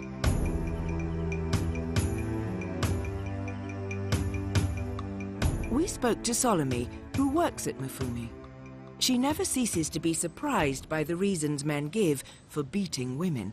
Most will say, like from the east, most of them are really going to say, I'm beating my cows. From the north, where I come from, they're going to say it's a sign of love. Apparently, this is what I've heard. The women say if your husband doesn't beat you, it means he's seeing another woman. So everything you do is okay with him because he's seeing some woman out there. While on the other hand, if he beats you up, it means maybe he's noticed that you've annoyed him, or you've done something to the children that he doesn't like. So he has interest in your life and in what you're doing. So he beats you as a sign of love. Others think other men beats women because, I mean, he's the boss in the home. That's what he knows. He's the head of the family. He has a right to discipline. And then for some, their excuse is the Bible. Woman, be submissive to your husband. So if she's not being submissive, how do you get her to listen? Hit her. We have seen that educated men in Uganda don't necessarily agree that bride price should be paid. But Solomon thinks that they still see women as subordinate to them. Even the educated men will pay bride price, but you will still hear comments. The language they use when referring to their wives, it's very derogatory, and it still puts them on the same pedestal as the man in the village who thinks he's actually exchanging something for his wife, and it's not an appreciation. Men will say, oh no, women's families will say, oh, it's an appreciation. Men will say, it is actually not an appreciation, I am paying for your daughter. Although they will not say it out loud, because they know it sounds bad. But that, to the bottom line, that is it. But perhaps occasionally, women play their own role in perpetuating the practice. Because there are women out there who say, I mean, you haven't paid for me, you don't have the right to hit me. So men will also be pushed to pay because they know it shows I actually own you. That exchange, bride price, actually makes people seem more together than even the church wedding. when women have been married in church and no bride price has been paid to their families, they actually also say it. You haven't given my family anything. You can't push me around. You can't. Whether this union is before God or before Allah, you can't push me around. But if bride price has been exchanged, that is what makes the difference. I've come across so many women who say if a man can't afford to pay bride price, he's not man enough. If he cannot afford to pay the 8 cows my mother is asking for, he's not man enough. He will not be able to take care of me in the marriage. I've come across girls who say if the man cannot pay what he is being asked to pay for now, then where is my future with this man? We are going to starve. Our lawmakers are human. For instance, there was a time we were at an exhibition, and there were a number of members of parliament. But the first thing they told us was, you Mifumi women are the people who don't want to get married. I have paid bride price. I paid bride price for my wife. How am I going to sit there and not get rich, don't get cows, yet I have 5 daughters? It doesn't make sense. Now, if a member of parliament has such an attitude, I'm sorry to say, such a law is really going to take a really long time. It seems clear that bride price is being used not as a gift, as some people would have you believe, but as a commercial transaction. The young bride has become a valuable commodity who can bring a valuable source of income to an impoverished rural family. With current market prices at approximately 500,000 shillings or $190 for a cow, it's no wonder that we see ever younger girls being married off. Juliet is only 14. One day, she came home from school and found strangers in the house.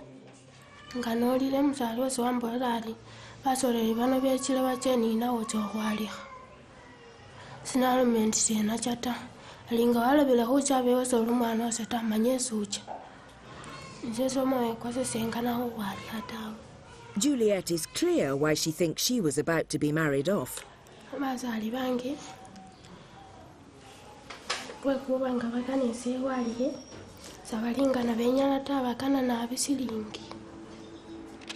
She found out later that her potential husband had offered 1 million shillings for her.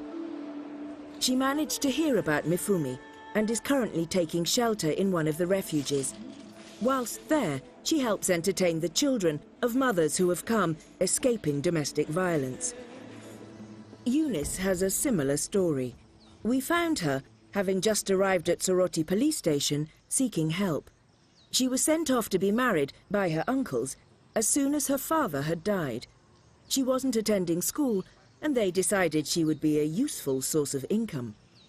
Almost immediately, she was forced to go to her new husband's home, a man she had never met.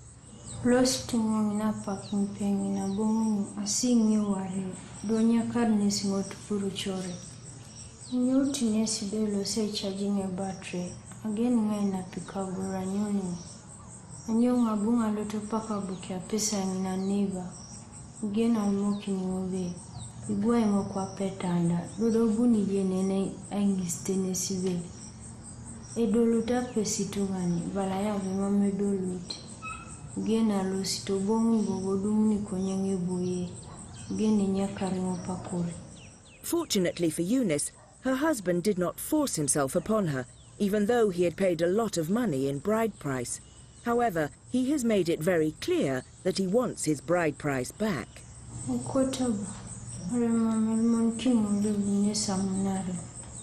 With her relatives insisting that she either returns to her husband or marries someone else who is in a position to refund, she is currently condemned to a life on the run. While we were at the police station, we took the opportunity to chat with the all-female staff. On my side, I think it is a problem because we have never handled the cases concerning domestic violence that comes because of that blood price, where women are mistreated because they have paid dowry. So I feel that thing should be abolished completely. And they have also reached their own conclusions about whether bride price should ever be refunded. A woman has stayed with you for quite a long time. She has been doing a lot of work at home with you. She has produced children. Why should they give back the dowry? When women leave abusive relationships, it can have severe repercussions for their families. Opendia Jay's daughter left her husband after just a few months. He would do no work himself and treated her like a slave. She was forced to do everything for her family. Eventually, she felt she had to leave.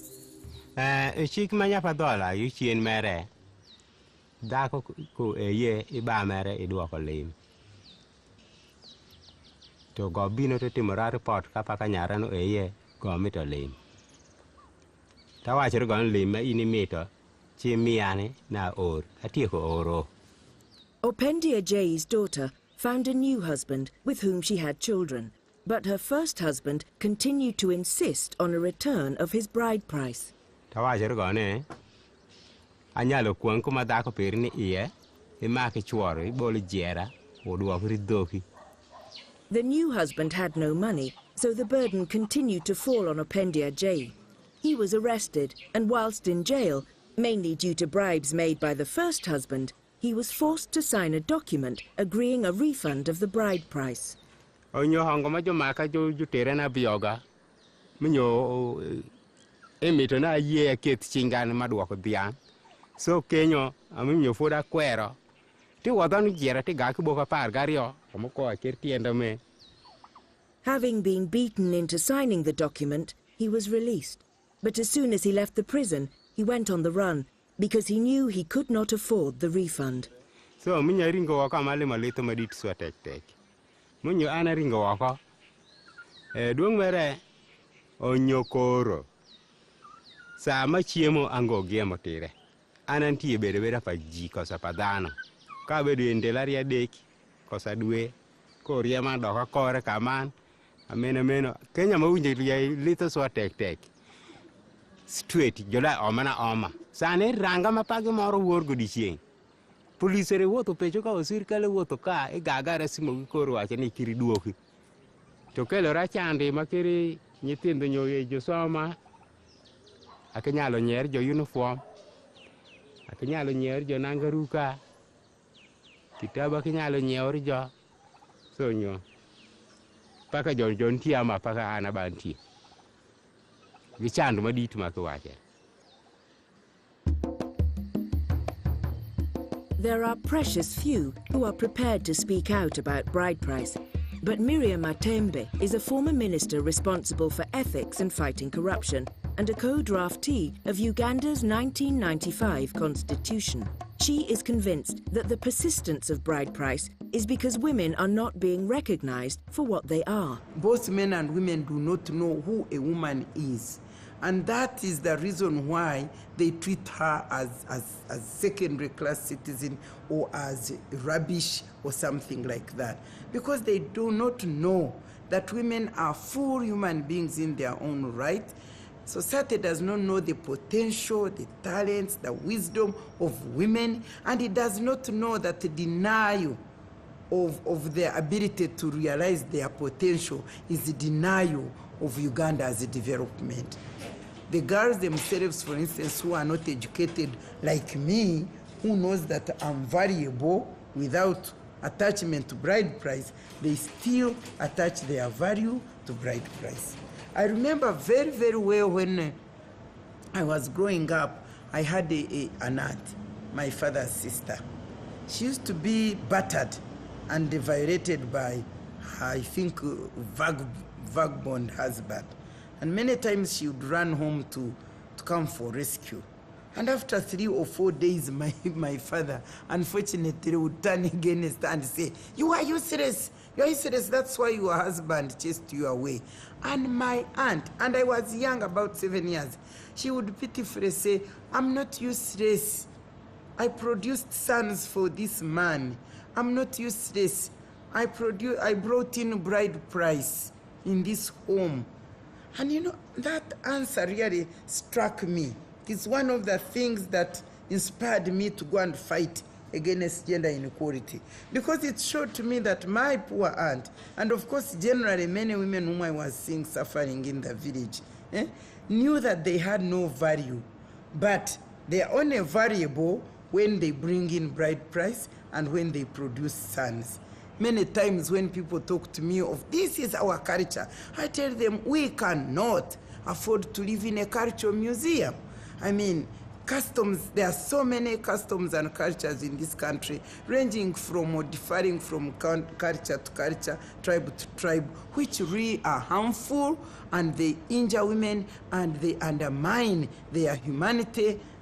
But the biggest asset or weapon that will help us decisively do away with bride price will be empowerment of our people in terms of formal education, where both men and women get education, they go to school, they get their degrees, they get jobs, and they work.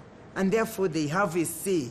In this country, there is nobody who doesn't know that domestic violence cuts across every ethnicity group, every culture, every generation, every educational level. Let me tell you, some women members of parliament in Uganda are battered, they are thrown out of their homes, they are tortured, they suffer. Who doesn't know about domestic violence? The vice president, our former vice president Kazwe, when she was so tired, she went outside publicly. She declared to this whole nation that her husband has been battering her, and she's tired and she quit. In November, my second son went to marry. I told those people, me, I don't like bride price. And I told him, you know, I don't want it. So when they came, we negotiated and they said, okay, no bride price, no bride price. Then down the road, they said, okay, we want the following gifts. So many things, too much. We said, but hey, this is like turning into a bride price. And my husband and I put our foot down. We said, no, we are not going to take that. And in the end, we said, if you insist, we shall cancel the marriage. But eventually, we got together and we came to an understanding, and the bride price we never gave bride price. So many people, when they stick to their guts, they can do away with it, you see. On our journey through Uganda, we met some very brave and strong women who have endured and come through to a brighter future. Doreen is one of them. Her story has a happier ending than most. After the by now familiar story of violence and rejection, she lived on the streets for a while, begging for food for her children. But she actively tried to find herself another husband. And this time, she seems to have found a good man. Pitie mere wano pura.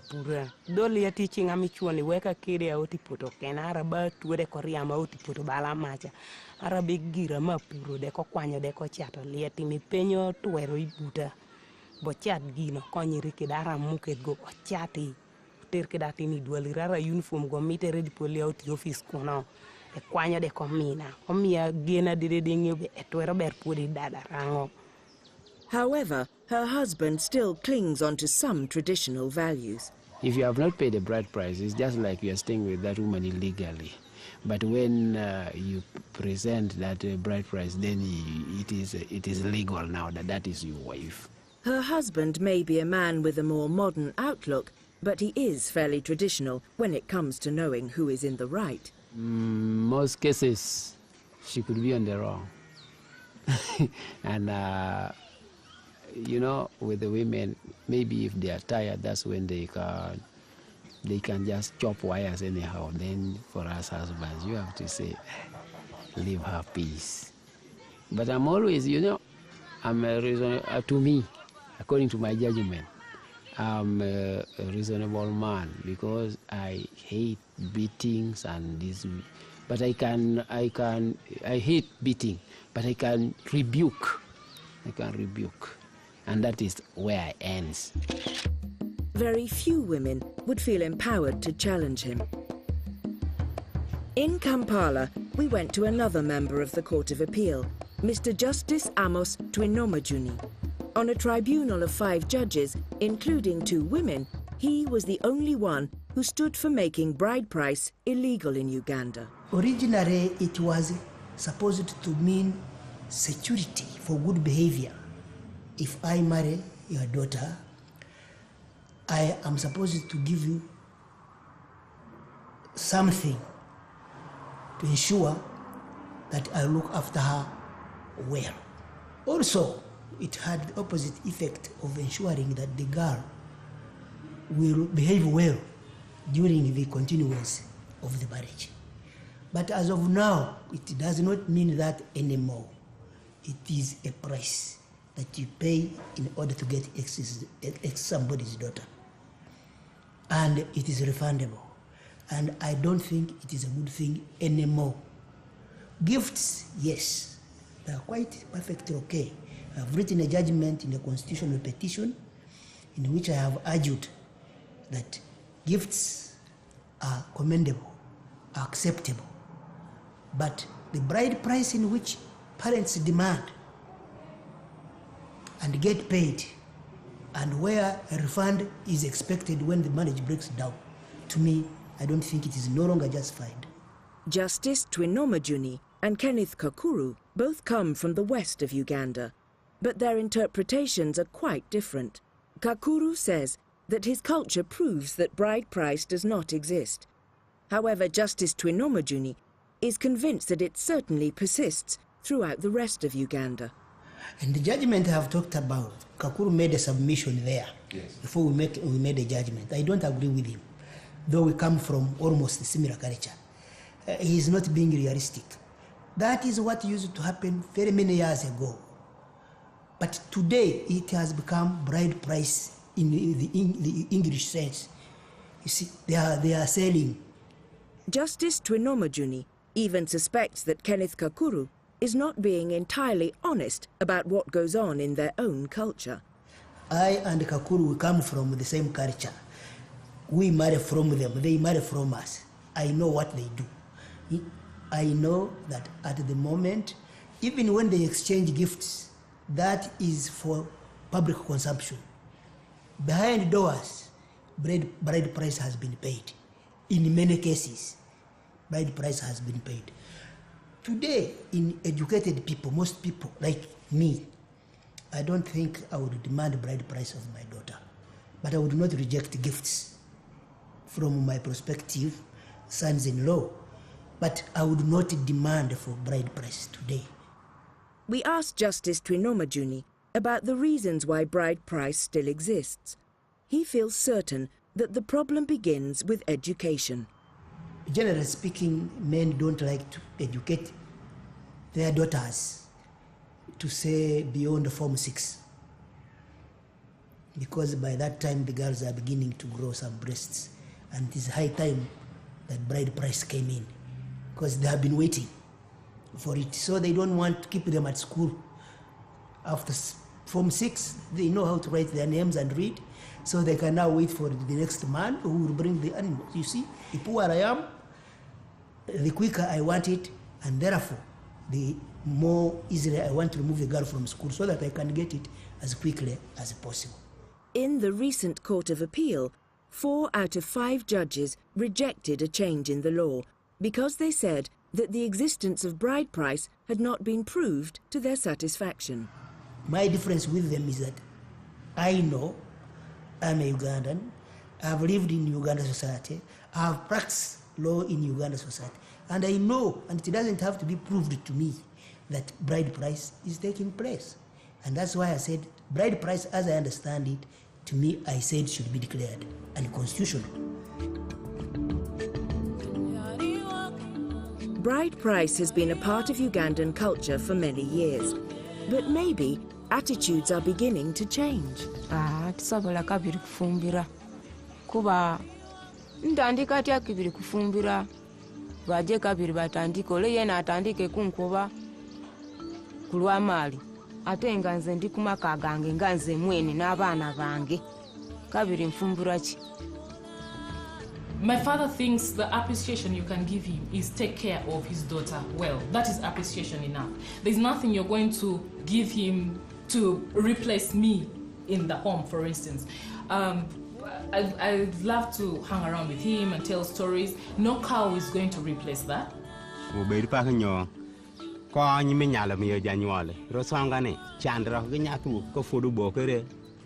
Tundo nyoka bedo piny, nyoka rueta, wuotho, dongo, samsa go, nyoka be pong dokore dhano pak nyowana ma. Inyako ai kidhi nyuomere, ayin. To, ai ni nyuomere tikini yang ni, ng'ato bedo kishi koso bedo pino. Iting'o dhano manyalo nekini, saa moro je. You give a gift, it is a gift. Don't come for it because things have gone sour. If men know they're not going to get it back, they're going to be so against paying it in the first place. You can't take somebody's daughter, produce 10 children by her, stay with her for 40 years, then you expel her and you expect a refund. It's in any culture, in any civilization, however much you might even want to call it primitive, it doesn't make sense. It used to be a useful and beneficial culture, but because it has been abused and manipulated, it promotes domestic violence, and in fact, it has lost its value and it should be abandoned. If Uganda is to move forward as a leading African nation, it cannot afford to treat half its population as commodities. Isn't it time that women were not bought and sold? That weddings were not places of transaction? Many people in Uganda continue to insist that bride price is merely a gift, but they seem to be concentrating on only those people in the country who can afford to see bride price as a gift. At village level, brides continue to be treated as little better than cows, bought, sold or haggled over, a means of pacifying demanding relatives, and, like cows, they can be beaten and commanded, and sometimes even destroyed. A continuing evil in this country is the persistent belief that bride price could and should be refunded.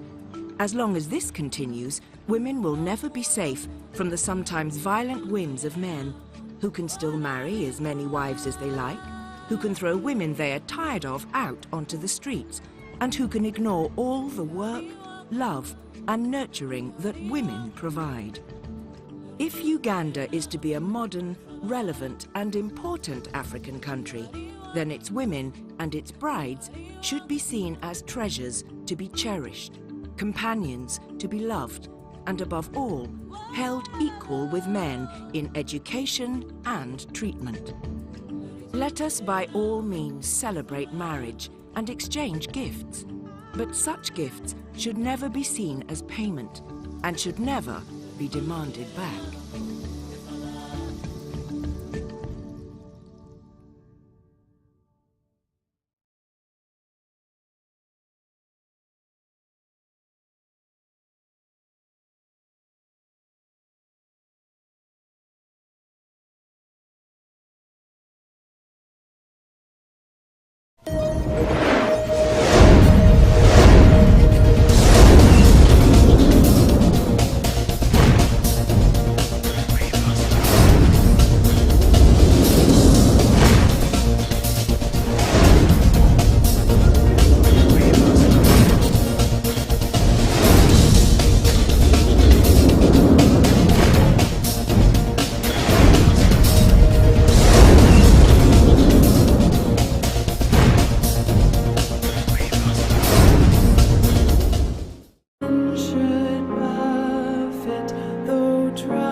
The death is announced of Mr. Charles Abukanu of 55 Edwin Street, Hastings.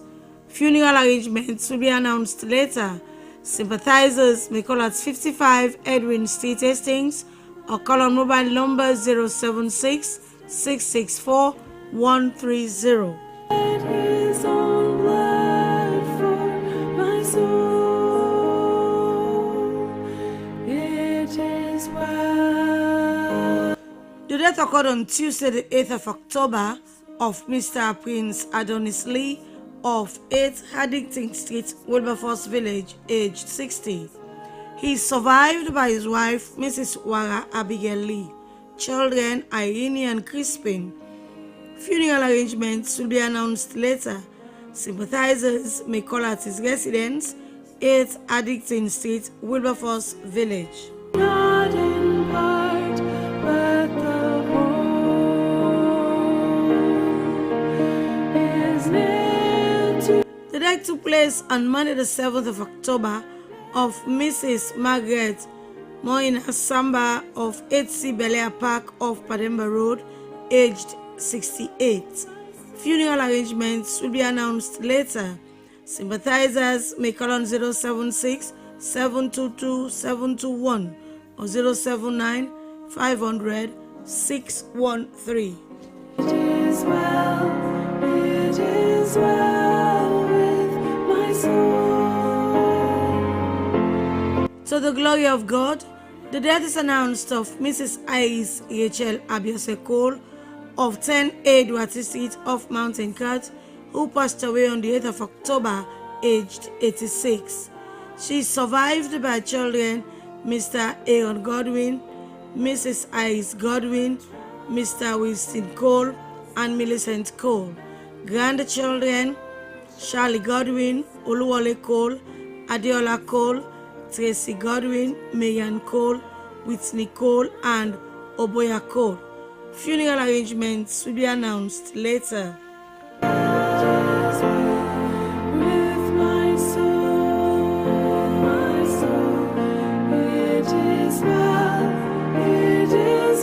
The family at home and abroad announces the death of their daughter, Police Constable PC 231611 Martha Cecilia Yema Masale, who died on the 28th of September. She is survived by her parents, Mr. James Jimmy Roy Masali and Christiana Gillo Masali, son Charles Masali Jr., several brothers and sisters, nieces and nephews, in-laws, relatives and friends at home and abroad. A vigil mass will be held at the Holy Cross Parish on Tuesday the 22nd of October at 6 p.m. and at Kuntolo at 8 p.m. Laying out is at 18C Teneba Road, Kuntolo, on Wednesday the 23rd of October from 10 a.m. to